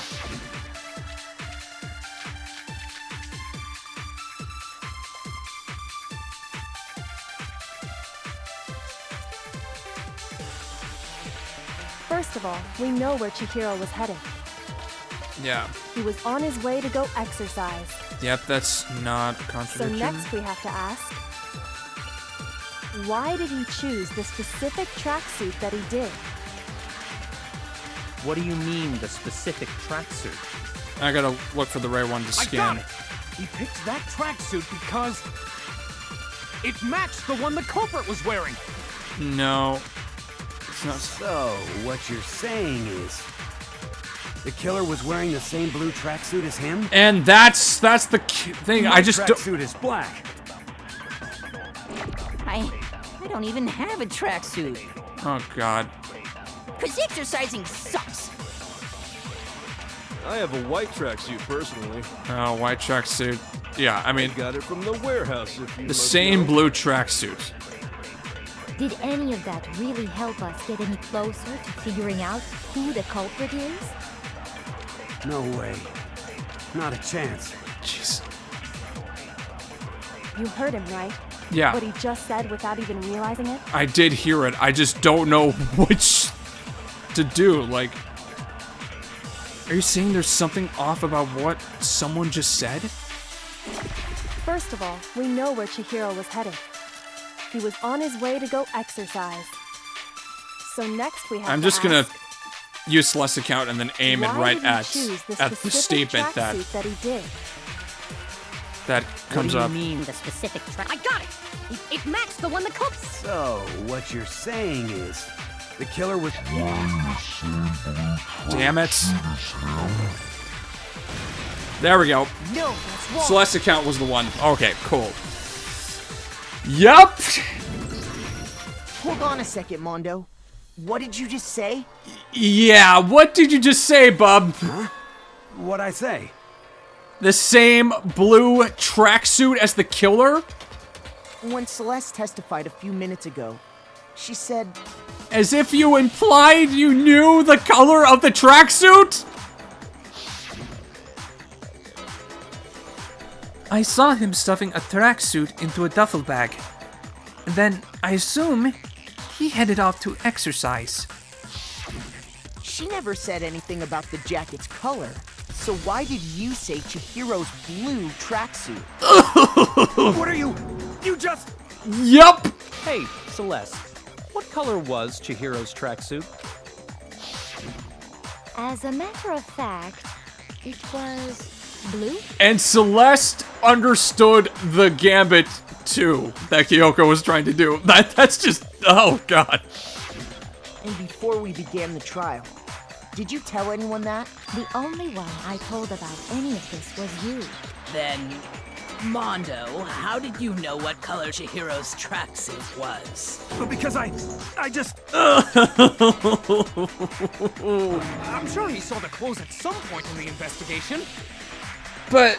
No, that can't be it. The bag and clothes were surely disposed of by the time we began our investigation.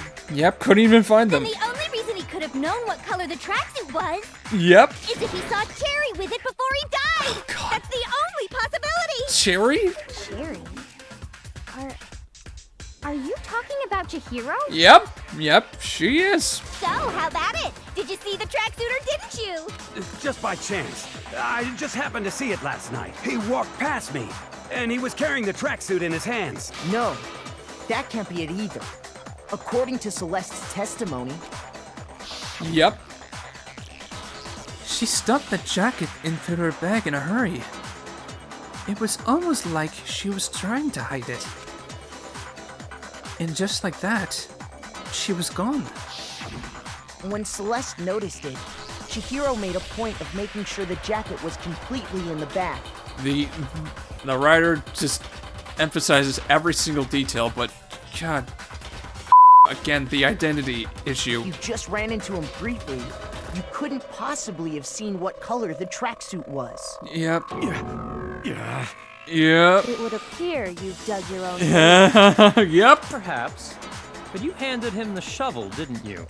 That's why you said what you did. Focus on the tracksuit and it'll be obvious who he met with? What a bunch of nonsense. Yep. It was nonsense that dragged out the killer. Ah, now I understand. It was all one big bluff, wasn't it?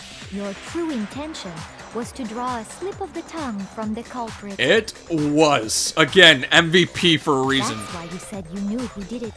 To put them on edge. Exactly. That's right. However, Mondo was my target all along. I had my suspicions about him from the very beginning. I mean, I had my suspicions too. It's just like in multiple takes that I did, the one that had me like not label my suspicion was not there. I mean, I can roll another clip about it, but there's basically a point in the beginning of Mondo's testimony that says, dude had a real complex about being weak. That line, who does he constantly call dudes? Every single time. But why? What made you so suspicious? Kyoko's gonna say it too. That's a good question. I would assume...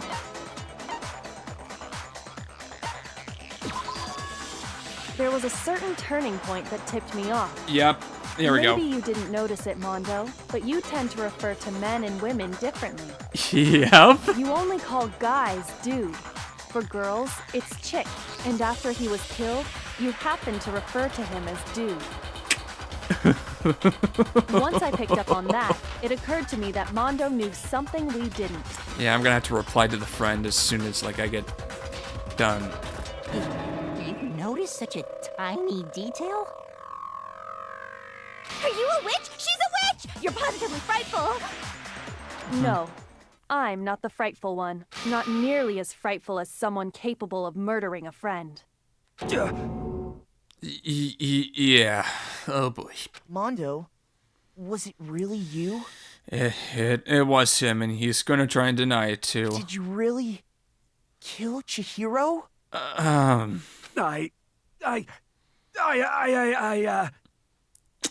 Here we go. Here's the denial phase. I didn't kill anyone! Here we go. You've been all over me, judging everything I say, putting words in my mouth. What gives you the right to treat me like a goddamn criminal? Well, you slipped up, man. Yeah, he would never do something like that. This is a false accusation. It's true. My reasoning on that is pretty shaky. That was fast. Well, this does present us with a problem. It seems we are all out of leads. My time has nearly come. That's what my little ghost friend is telling me. Ghost friend? Oh, yeah, that reminds me. Hifumi, weren't you telling me you found some evidence? Yeah, he was telling us that. Wow. Really? What kind of evidence? Actually, now that I'm thinking about it here calmly, it might not be all that relevant. Jeez, does your confidence just get up and walk away? It's fine, man. Just tell us. If you really insist, then... here it is. Oh. What do you have there? It happens to be an e-handbook. I found it laying on the ground, so I scooped it up. You found it on the ground, right? Then it must belong to...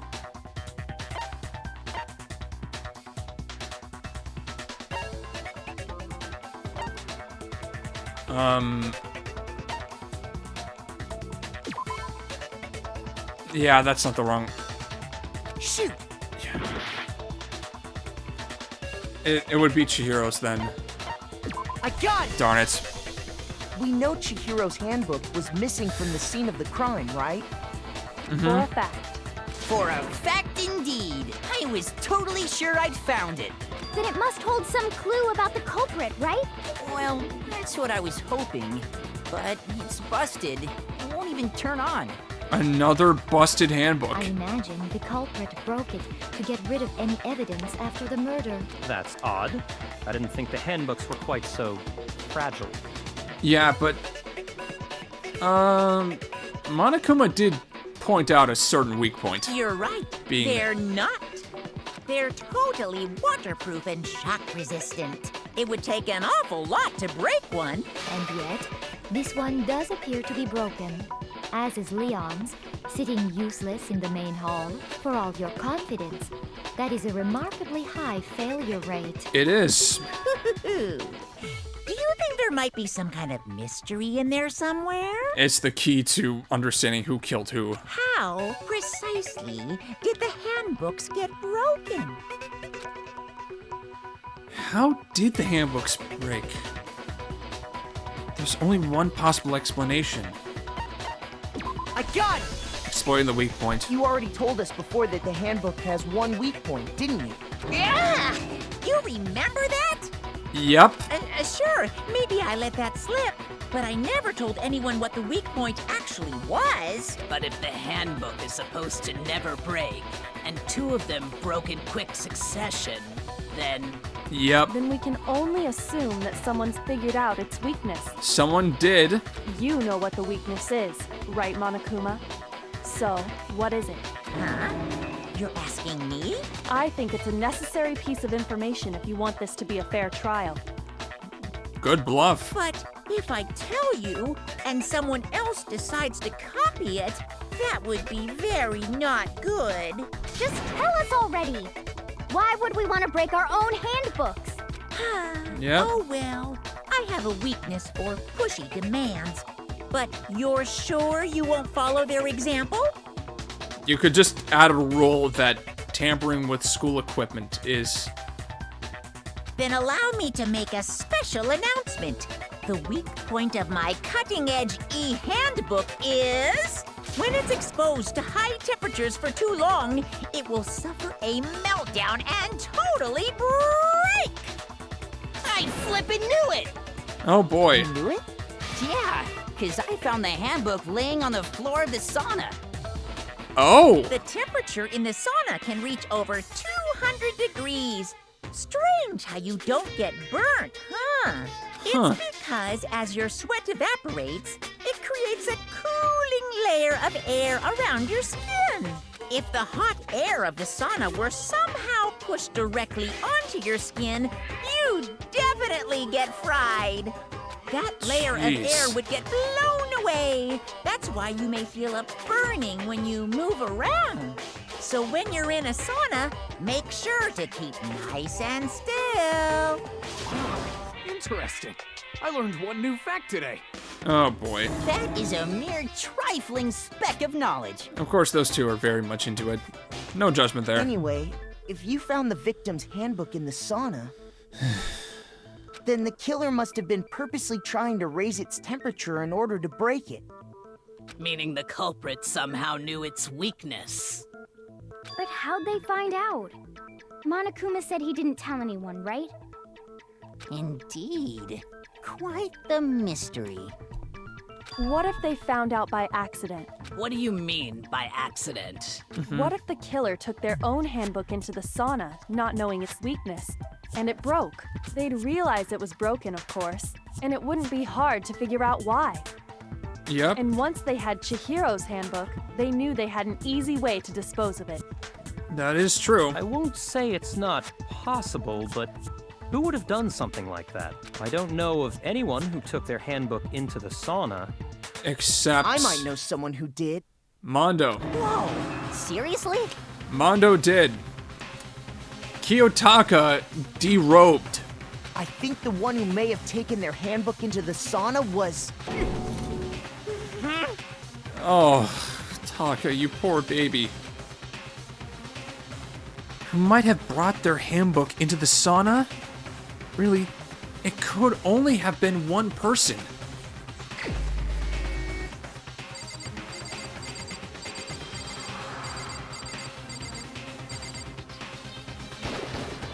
Here's my answer. Mondo, your handbook got broken in the sauna, didn't it? What? Yep. Why do you keep accusing him? Because he's the guy that did it with his clothes on, dude. The whole endurance match you had earlier? Mondo and Taka had an endurance contest in the sauna not too long ago, remember? Yep. And for the contest, Mondo just so happened to keep his school uniform on. But little did he realize, he'd also left his handbook in one of his uniform pockets. And when it was all over, Mondo discovered that taking your handbook into the sauna could easily destroy it. Yup. Yup. No, wait, hold on. You've got it all wrong. He would never kill. I don't accept this.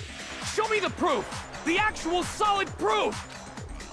I mean, I don't want to believe it either, but But I found something that proves it beyond a shadow of a doubt. I think this is the final one. Thank goodness. Broken E handbook, hours account, genocide check. Oh, Jesus. I'm assuming it's the Broken E handbook. Let's test Makoto's assertion. If what he says is correct, then Mondo, you broke your own handbook. In other words, if Mondo's handbook is actually broken, then that proves that what Makoto said is right. Well, my goddamn handbook was just fine. No, shoot. Fudge! Nope. No, that's wrong. God, that was what I was trying. Oh my goodness, this control scheme is going to F up my score Mondo, so bad. The handbook you have right now, is it really yours? The f is that supposed to mean? The broken handbook that was in the main hall, isn't that one actually yours? What the heck are you talking about?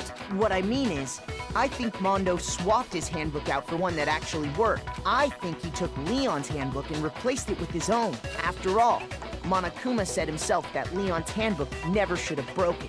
That's right! The punishment it suffered wasn't nearly enough to destroy it. So then, the broken handbook in the main hall is actually Mondo's, which would mean that the handbook Mondo has right now is actually Leon's, yes? But doesn't that violate the school regulation that says loaning out your handbook is prohibited? Well, here's how I look at it. There is a rule about loaning your handbook to another student, but if they're dead, they're not a student. It's kind of a gray area, I admit. But no worries. If anything, it just makes things more interesting. You're not able to really keep a consistent moral code, aren't you?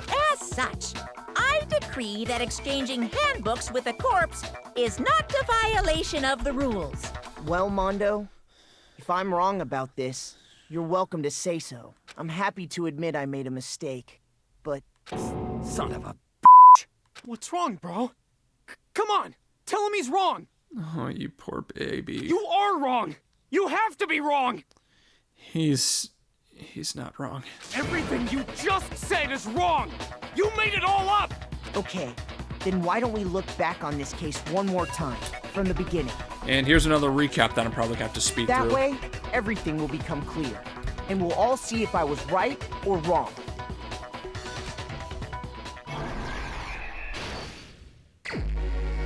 Yeah, okay, so as far as I know...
think that's what I'm gonna have to do, because honestly, I have no idea if any of this is gonna happen. It's like it's a 4 minutes left. Oh, jeez. I am not looking forward to this whole...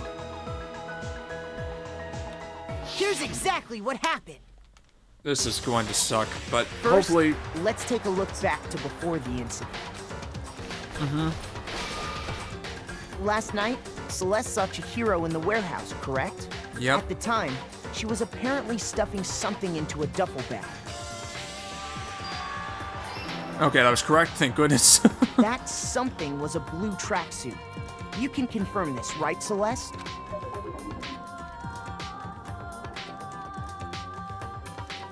With bag in hand, Chihiro headed out, even though it was officially nighttime. She made her way to the locker room, specifically the boys' locker room. But how could the victim, who was apparently a girl, access the boys' locker room? Okay, there we go. It was correct, thank goodness. Simple, because she was really a he. Stop. Which is why he was able to use his own e-handbook to gain entrance to the boys' locker room. The switching of pronouns does not make you clever. Once inside, he met with someone there. And the person he met was the one who killed him. Yep. Was the one who killed them. That is true. It seems likely that the killer grabbed the nearby dumbbell, approached the unsuspecting Chihiro, and attacked him. Oh, darn it. Dang it! Jesus. Okay, so what? It's this one. Here's exactly what happened. Christ. And attacked him. And that's where the bloodstains on the poster and carpeting in the boys' locker room. I'm probably gonna be, like, getting screwed over near the end.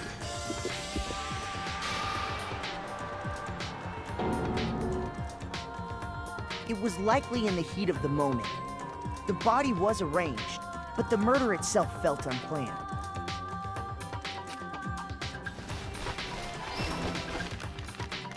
Which is why the killer hurried to try and hide the act. First, pulling up the bloodstained carpet, then removing the bloody poster. Okay, thank goodness that was the right one. I think that was the only one I think I had an error on. Into the girls' locker room. A girl's handbook was necessary to get into the locker room, of course, but this alone doesn't prove that the killer was necessarily a girl. After all, Sayaka and Junko's handbooks had been placed in the main hall. Using one of those, a boy could get into the girls' locker room without much problem. And that's exactly how the killer did it. With the carpet and the poster they brought with them, they got to work. Oh, jeez. They changed the layout of the boys' and girls' locker room in what you might call a crime scene switch. That could have been the end of things, but no. Byakua discovered the body and decided to intervene in the situation, Oh, God. making things even more complicated. So, after This stumbling guy on the crime scene, looks so demented from this comic. he went and grabbed the extension cord from the library. He used the cord to string up Chihiro's lifeless body.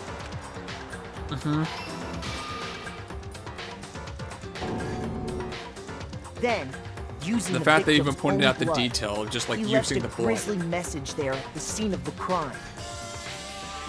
He wanted to create the illusion that Genocide Jack was responsible for the slaughter. And around the same time that Byakua was putting together this facade, the killer, having already disposed of Chihiro's bag and other belongings, arrived at the sauna.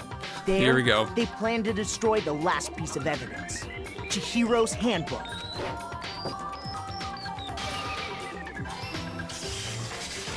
And just as the killer expected, the steamy sauna was enough to ruin the electronic gadget. Somehow, the killer knew that the handbook couldn't stand up to the heat of the sauna, And the reason they knew that is because the sauna had already wrecked their own handbook. And that's how it all played out. Oh, the pompadours. Isn't that right, a lot Mondo more. Arata? Yeah, goodness gracious. Yeah. Wait. No. This can't be right. This is what happened. Where's your evidence? Yeah.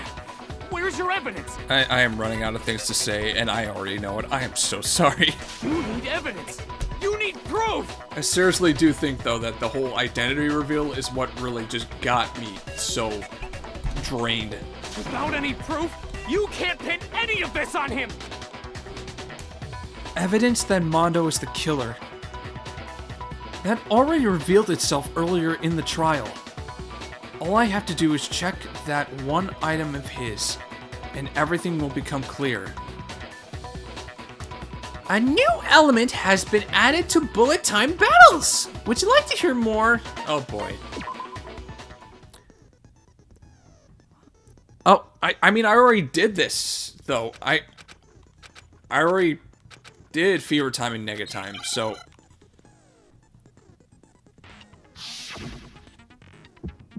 Here we go. Show me some evidence. I won't listen. False. Show me So some I evidence. do need to concentrate on I won't listen. this just so that the combo I is... refuse to vote. You're wrong. I won't listen. I refute you. You're corrupt. Show me some evidence. I won't listen. You're corrupt. I refuse to vote. False. Show me some evidence. This should prove it. That actually wasn't half bad. Even with the 3 hearts that Makoto had. That was actually pretty, If my thinking so yeah. far is right, Mondo must have replaced his broken handbook with Leon's.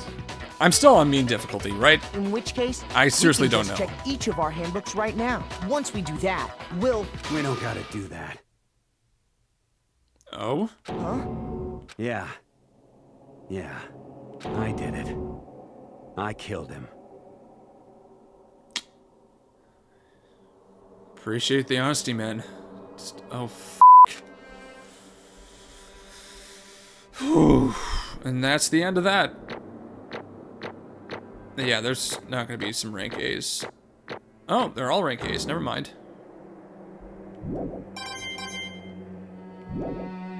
Cool. Bro, what are you saying? He's saying he did it and owning up to his crime. I got no choice, man. After hearing all that, I gotta just give up. Go ahead, Monokuma. Get it over with. Ask for the god verdict. Roger that. Wait! Hold on! No waiting, no holding on. Time for the moment we've all been waiting for. Grab your lever and give it a yank! Who will you elect as the Blackened this time around? It's pretty obvious, unfortunately. Will you make the right choice or the dreadfully wrong one? It's gonna be the right choice. What's it gonna be? What's it gonna be? And now for the Silly Casino. What the flippin' do?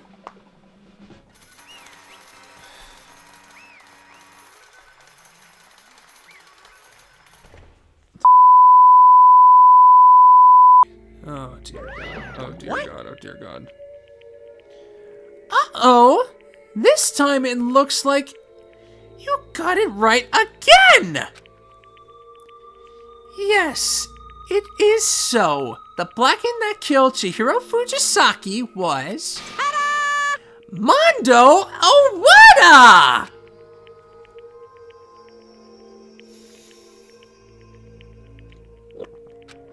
Unbelievable. In case you're wondering, the vote was not unanimous.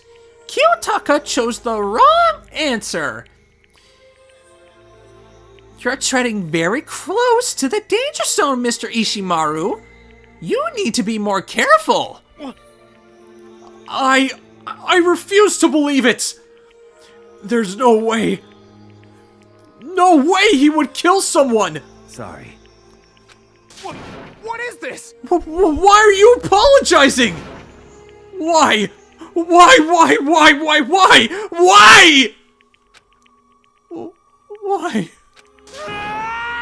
Why did you do it? Oh, dude. Now then. Well, it looks like Mondo's taken a vow of silence, so allow me to explain on his behalf. Actually, the story of the murder this time is the sad story of two men. Oh, but for anyone who doesn't really want to hear it, you can hit the beep button to fast forward the text. God, he knows how long this took. Anyway, there was once a young boy, and his name was Chihiro Fujisaki. He had an extreme inferiority complex regarding his own lack of strength. You're so weak, even though you're a boy. He'd heard things like that as long as he could remember, and he couldn't overcome his weakness.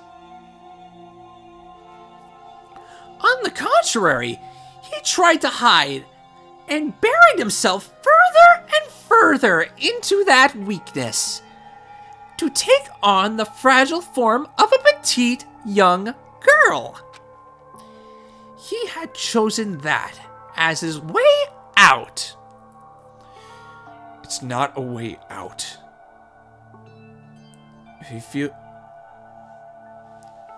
If they feel empowered as such, goodness gracious. Now nobody will be able to say anything about even though you're a boy. But no matter how tightly he wrapped himself up in that shell, the inferiority complex had already taken root deep inside of him and was not so easily weeded out. As it turned out, the shell was completely empty. The complex didn't disappear. Instead, it only grew stronger and stronger. I'm weak. Weak, weak, weak, weak, weak, weak, weak, weak.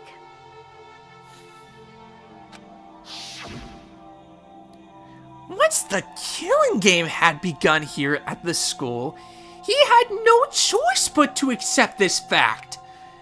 After all, this world is survival of the fittest.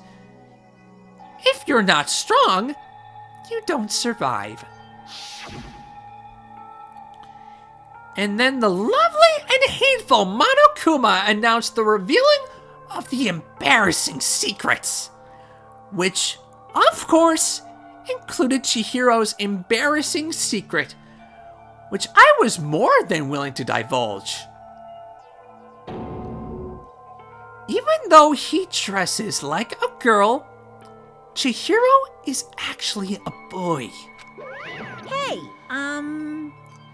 And that was something Chihiro couldn't let anyone find out, no matter the cost. If that was revealed, it would be the end. The hardened shell would crack. The armor would fall away. Without a doubt, those around him would torture him more than ever before. Everyone figured being thrust into such a dilemma must have sent him spiraling into despair. What? And yet... I'm sorry. Sorry. I don't really want to talk about it right now. But... But I also don't want to leave things the way they are. So maybe I can talk about it later. After I try my best to become strong, then I can tell everyone. Annoyingly, he used the threat of discovery to motivate himself to become stronger. That's right. Now's my chance. I want to change. I'm going to get stronger and accept who I am. Strong enough so that when someone says, even though you're a boy, I'll be okay. I'll get better. With that thought at the front of his mind, he resolved to take immediate action.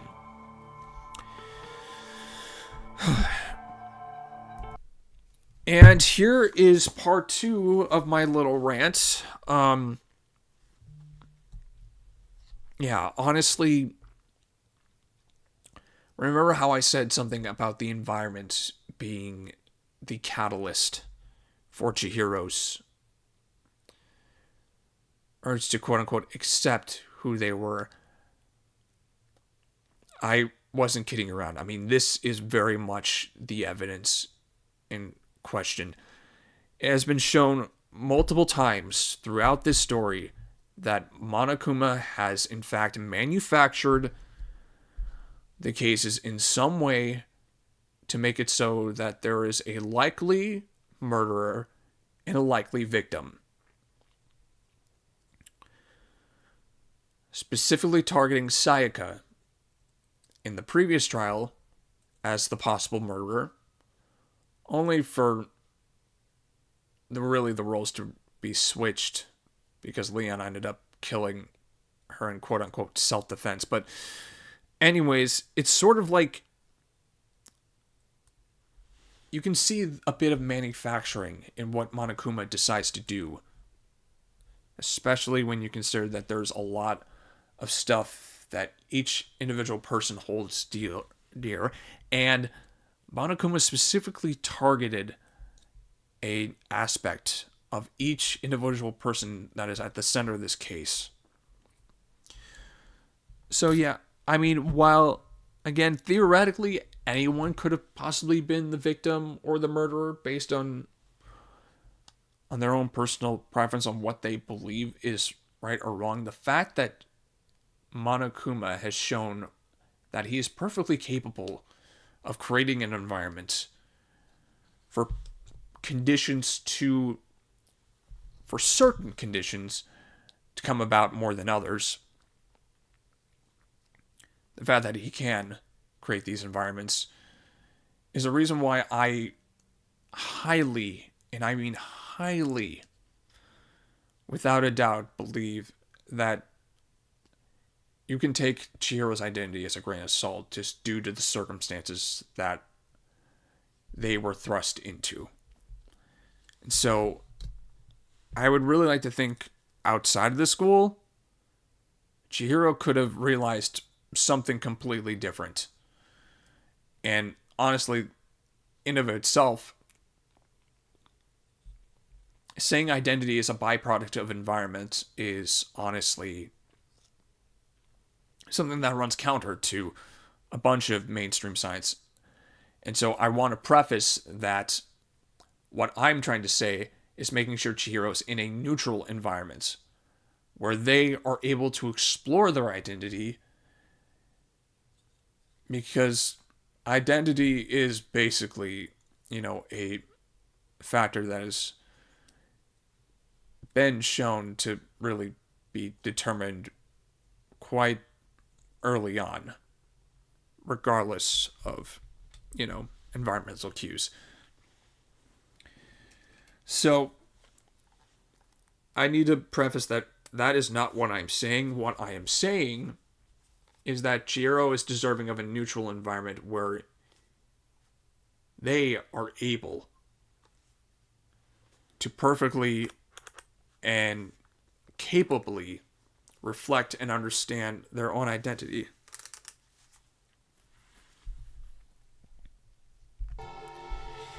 With that thought at the front of his mind, he resolved to take immediate action. And so,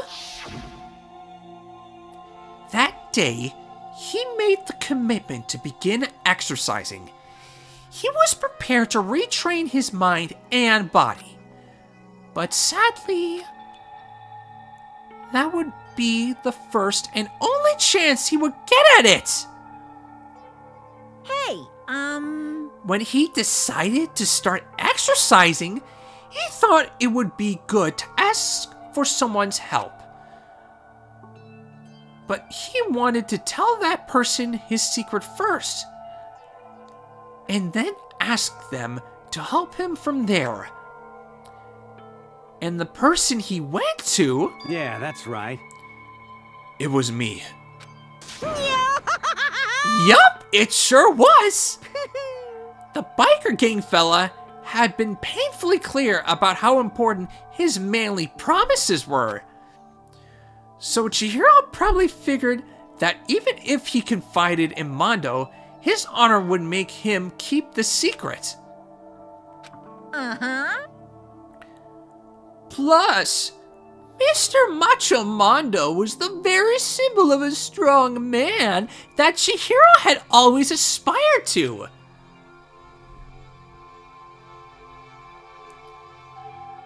Maybe talking to Mondo about it will help give me some courage.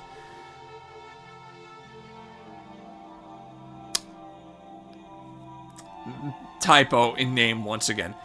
So he went and asked Mondo to help him become strong. That was his aspiration. And he thought that only with Mondo's support would he ever be able to come close to that. Correct.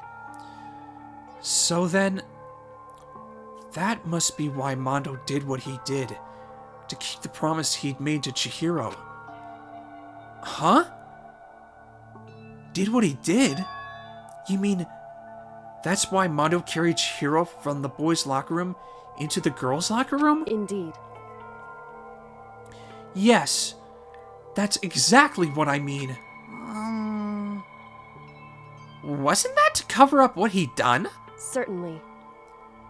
That could have been part of it, but I don't think it was the main reason. The real purpose was to keep the promise between men he'd made to Chihiro. But how does moving the body keep his secret? Because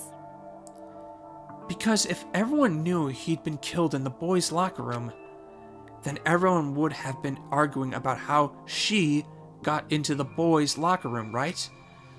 Once that started up, at least a few of us would have immediately begun to suspect his identity, so he tried to protect Chihiro's secret by putting him in the girls' locker room and stealing his handbook. See?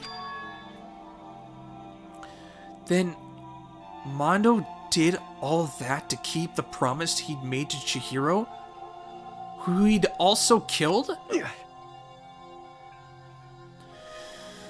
Yeah,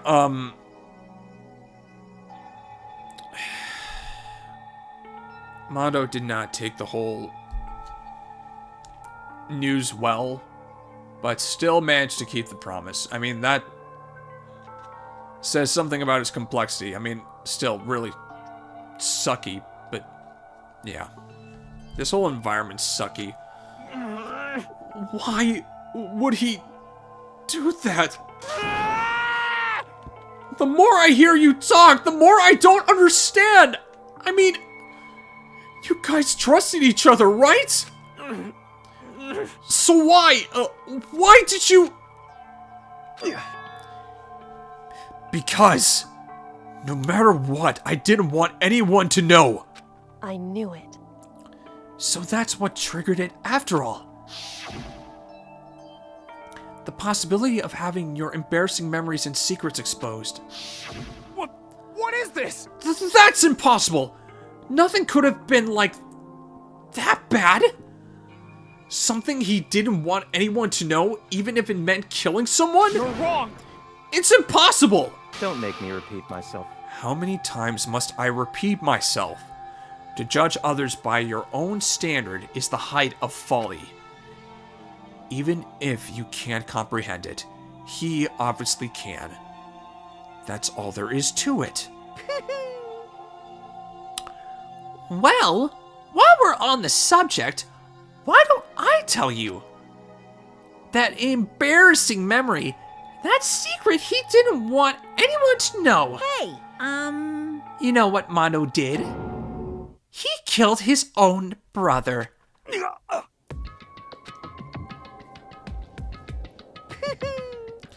Mondo, the ultimate biker gang leader, makes all the hoodlums and riffraff across the country tremble. But the only reason he had the chance to join a gang in the first place was because of a certain someone.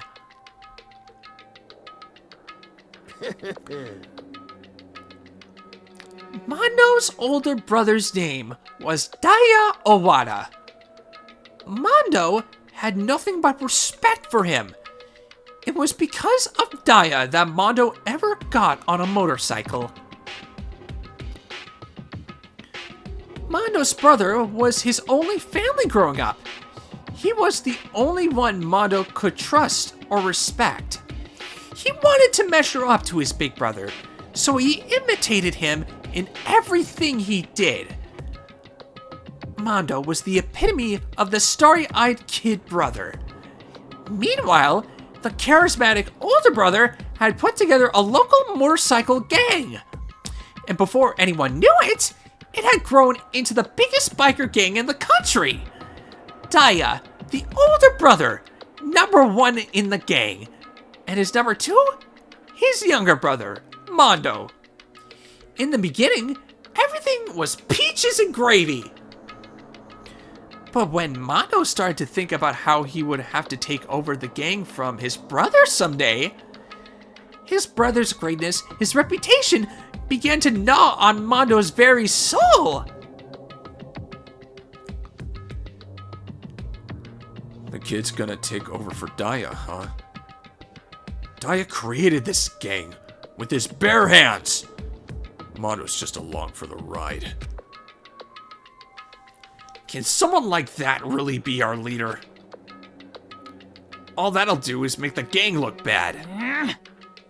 Almost every day, Mondo heard the gossip and whispers of the other members of the gang, which is why... I gotta get stronger. Stronger than Daya. Once. Just one time. No matter what.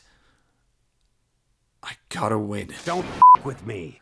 I don't care what it takes. I gotta come out on top. And on the night of his amazing brother's retirement ceremony, Mondo challenged him to a straight race. But during the race, tragedy struck. The kid brother pushed ahead with reckless abandon, eager for victory, and dashed into oncoming traffic. But suddenly...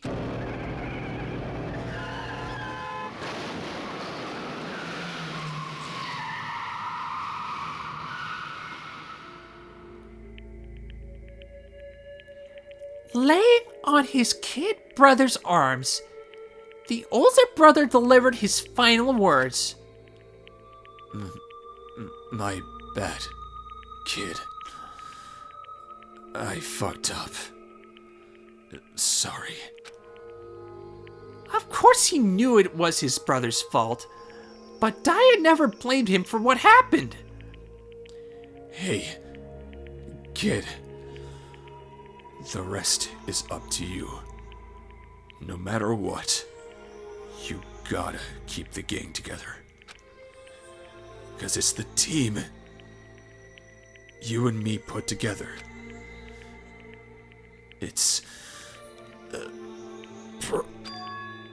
a promise between men.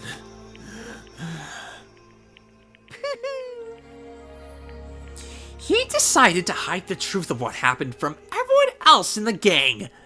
In order to keep the gang together and keep the promise to his brother, he could never admit to anyone that it was his own weakness that had caused the accident. And as a result, the team was made even stronger under the banner of the kid who bested his big brother. Daya was gonna lose to his kid brother, so he got stupid and got himself killed. That became the explanation for what happened. Mondo's lie became the truth. He wanted to lead the team so bad he was willing to tell all kinds of lies about his brother. I'm strong. Strong. And yet, as soon as our killing game began, he realized, no matter how tough he pretended to be, he was just another weakling that could die in an instant. And then the hateful Monokuma announced the revealing of the embarrassing secrets. At that point, it was clear I would have no problem shedding light on his secret. Mondo killed his own older brother. No matter what, I couldn't let the other gang members find out. If that happened, everything would have been ruined. Everything me and my brother had worked to create would have been destroyed. His death, all the guilt I'd been carrying around, it all would have been for nothing. So that's why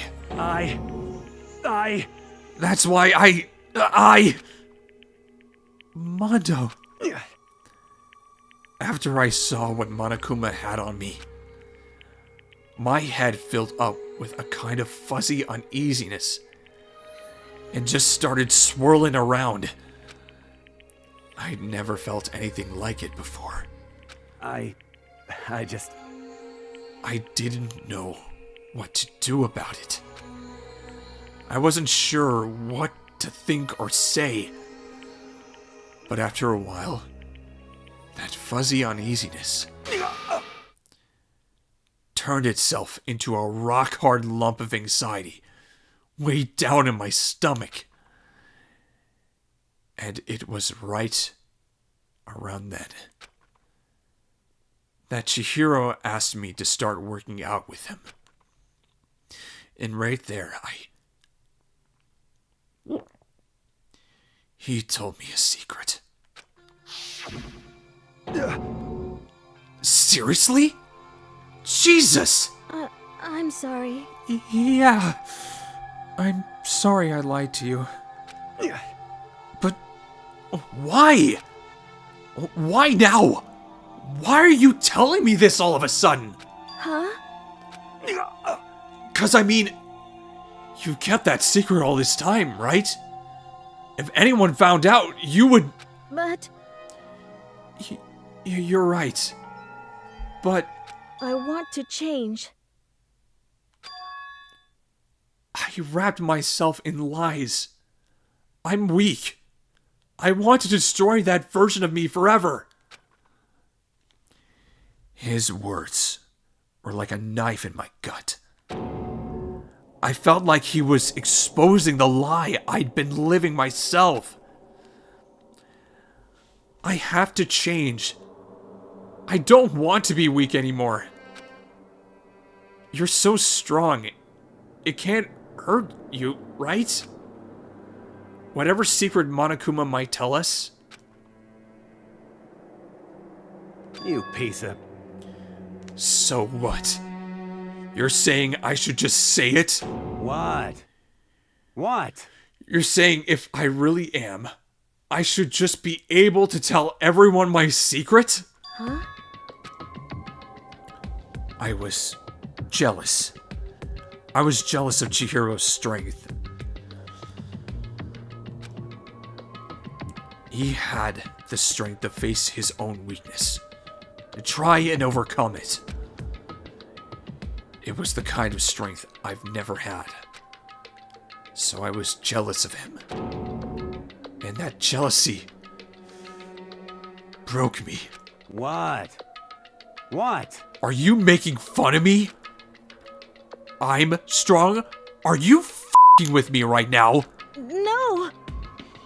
I'm not making fun of you. You really are strong, Mondo. I felt like I could hear something starting to creak.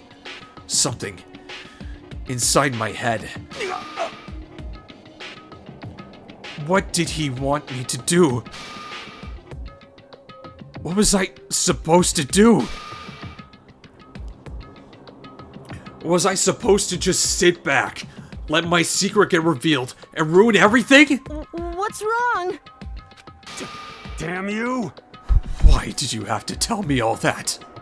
Are you trying to rub my failure in my face? I just wanted to... No, I just really admire you. I admire your strength. Yeah, that's right. That's right. I am strong. Strong. I'm strong. Strong. Stronger than you. You son of a bitch. And stronger than Daya! I don't remember anything after that. When I woke up again, he was laying at my feet, covered in blood. I had the dumbbell in my hand, and I was just staring at him, down on the ground. Hey! I killed him. I killed Chihiro. Even after all this time, I'm still just as weak as I've always been. And thanks to that, I did something I can never take back. Mondo. He was normally so aggressive, so angry. He hid that weak side away from everyone. That was his secret. A weakness like that lived in a heart like his, and it turned him cold-blooded. God damn it! Look at him, you see? You're all just like him. For a secret from the past, for a memory, for that he killed another living human in cold blood. He couldn't cut free of his regrets from the outside world. He doesn't know what true strength is. Do you see hope anywhere in there? Because I sure don't. You bastard! Just shut up, you son of a bitch! Go ahead, say that again, I dare you! Holy shit! Yep. Okay, I'll say it as many times as I want. Is what I want to say, but unfortunately, I can't do that right now. Because the time for punishing is fast approaching. Punishing? It can't be. You mean execution? Well now. That's what I promised you, right? The placken that disturbs the peace will be punished. Ridiculous. Oh, hold on. Now then, I prepared a very special punishment. For Mondo Awana, the ultimate biker gang leader. No, wait! Let's give it everything we've got. It's punishment time! Oh, God. I said wait! Sorry, man. Oh, God, this hurts. I mean, the identity part is hard, but look, I don't hate Mondo even after all of this. Like, he's unfortunately someone that I do see myself in, and I don't take that as like as something that, you know,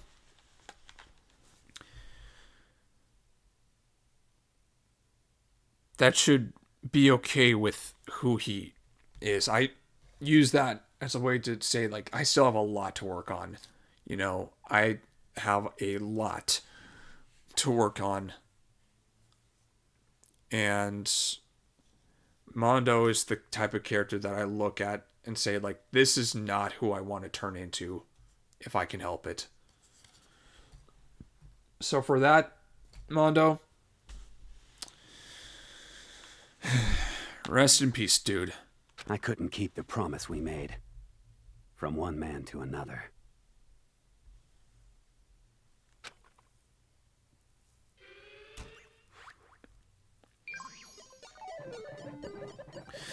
Oh boy. Yeah, this one, another messed up punishment. What kind of effed up mess do we have on the docket? Yeah. That's certainly, Monokuma with a Pomodoro.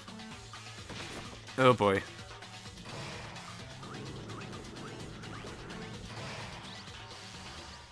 The cage of death. Oh god, he's gonna be spun around.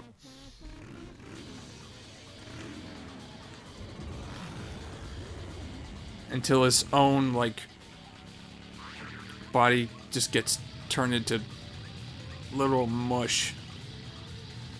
Oh boy. Oh, that's so messed up. That's so messed up. Oh. Again, the cartoonish way they deal with death is just so... It's bad.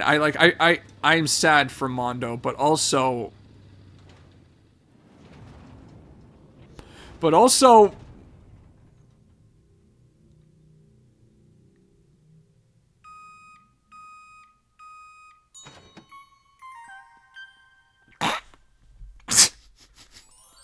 That's... Oh god, no! Jeez, that's so messed up. But it's also a little funny. Oh god!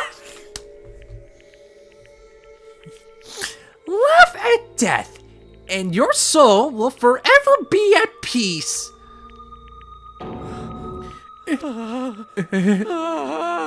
Can't be. My brother. Another murder. And another execution.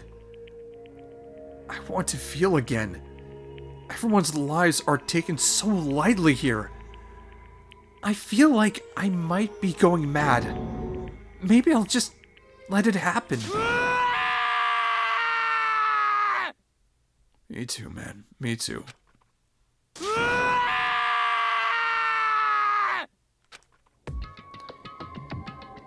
As Taka's sad screams invaded our skulls, we were each forced to realize once again. But he... Of course he had to. What a disappointment. This is the end of the game? Byakua? What is this? You're completely insane! You know that? A game? One of our friends is dead! Do you realize that? Naturally. Of course I do. Because this game is life or death. Hey. I don't have anything to say to you. I don't have a response except that... However... I just don't understand why. Why did you go out of your way to disguise Mondo's crime? What? Why? Isn't it obvious? Because it made things more interesting. His voice was calm, emotionless, like the voice of death. It chilled me to the bone. Last night, when the murder took place, I was in the library, as usual. Honestly. So you ignored the nighttime rule too? That rule never mattered to me. I don't recall agreeing to it. There is nothing to be done. Well, I don't particularly care. Please continue. The night grew late, and I decided to return to my room, which is when I stumbled upon him. I spotted Mondo coming out of the girls' locker room. After he'd gone, I looked inside and saw the corpse. What? You mean you actually witnessed the murder? He was such a fool. He didn't have the slightest idea that I'd seen him. Well... So, you're saying you knew who the culprit was from the very beginning? That's right. Indeed. But if that had been the end of it, how boring would that have been? I mean, what a waste of time to have the answer revealed right at the beginning. Which is why I decided to lend a little helping hand. I thought it would liven things up. You did all that to liven things up? I see. So after hearing about Genocide Jack from Toko, you decided to use that to create the fake murder scene? But damn, man. If we hadn't figured out who'd really done it, you would have been dead too, right? Well, obviously, I would have revealed the truth before it reached that point. Of course. Byakua turned and looked me in the eye. I could feel his sharp eyes piercing into me. Thanks to a certain remarkable someone, it never did. And I was able to perform an interesting experiment. Interesting. Once I do decide to become blackened, I now know who I'll have to watch out for. Correct. So that was your reason. Are you satisfied? Indeed. Yes. We're done listening to your story. Moving on. Hey. There's something I'd like to ask Monokuma. What's this? Oh? I'm up next? You like to perform these elaborate executions each time, correct? My question is, why? Do you like them? But you know, this punishment, this despair, it's not just for you. All this punishment, all this despair is my gift to mankind itself. What? You're over-exaggerating. I am not over-exaggerating. These punishments are meant to transform all hope to despair. Damn. What do you mean? Huh? Mean? Mean? Mean? What the heck? Mean. Damn it! Good grief! I don't understand why you have to pick apart every little stupid thing! Whatever. It doesn't matter. In the end, I'm going to stand alone as the victor. And then everything will be revealed to me. Ooh, how exciting! Ah! The noble son of a noble family. Truly you understand me. I think this is the start of a terrifying friendship. That's enough. Shut up. I would never stoop to the level of a childish criminal like you. Let me just say this. After I have achieved complete victory, you're up next. I'm going to find you and kill you. Understand? In the name of my family. In the name of the Togami family, for which victory is a foregone conclusion. You're getting all riled up! Ooh, so cool! It's like you're the main character of a video game or something. No trash mob for you! I swear, whatever it takes, I will kill you. Temper! Sounds like someone needs a nap.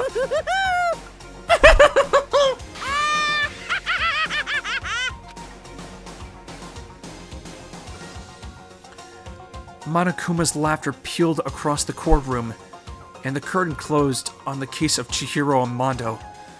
But I knew that wasn't the end. The killing game would still continue, because the mastermind wouldn't let it end. For those of us who were still alive, our worst fear and despair kept on multiplying. It was the kind of despair that felt like a blind puppy in hell had more of a future than us. All of our courage, our effort, our friendship, it felt like it amounted to nothing at all. It was the worst kind of despair.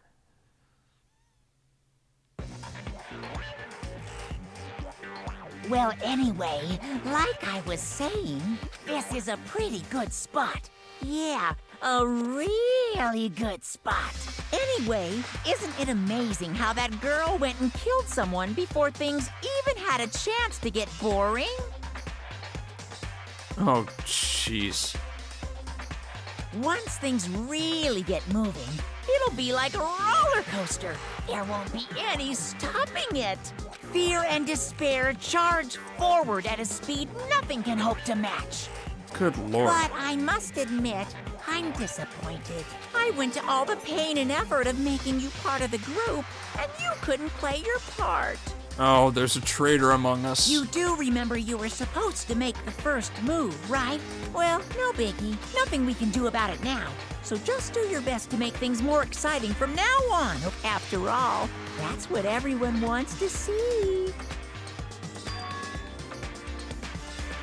There's one thing I'd like to ask you. As long as you don't want to know my measurements, fire away.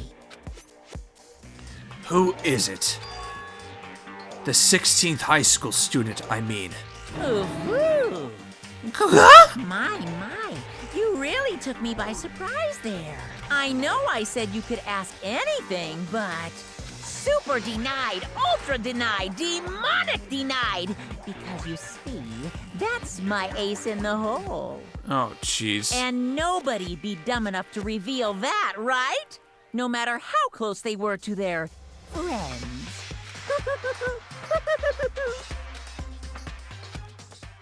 Jeez. Okay, that was... Oh, boy. That's chapter 2. All done. Oh my god, that was such a long video. We're definitely getting a buffer. That's almost 2 hours, 51 minutes. You received the crazy diamond present! Oh, fun. I will see you in the next episode. Thank you all for tuning in. If you like what you saw, even though it was just like a pretty long mess, I appreciate the support. Thank you all for tuning in. Did I say sport or support? I don't even know anymore. It's 8:40. I want to go to bed. Take care, everyone. See you in the next video. Stay classy, you wonderful weirdos.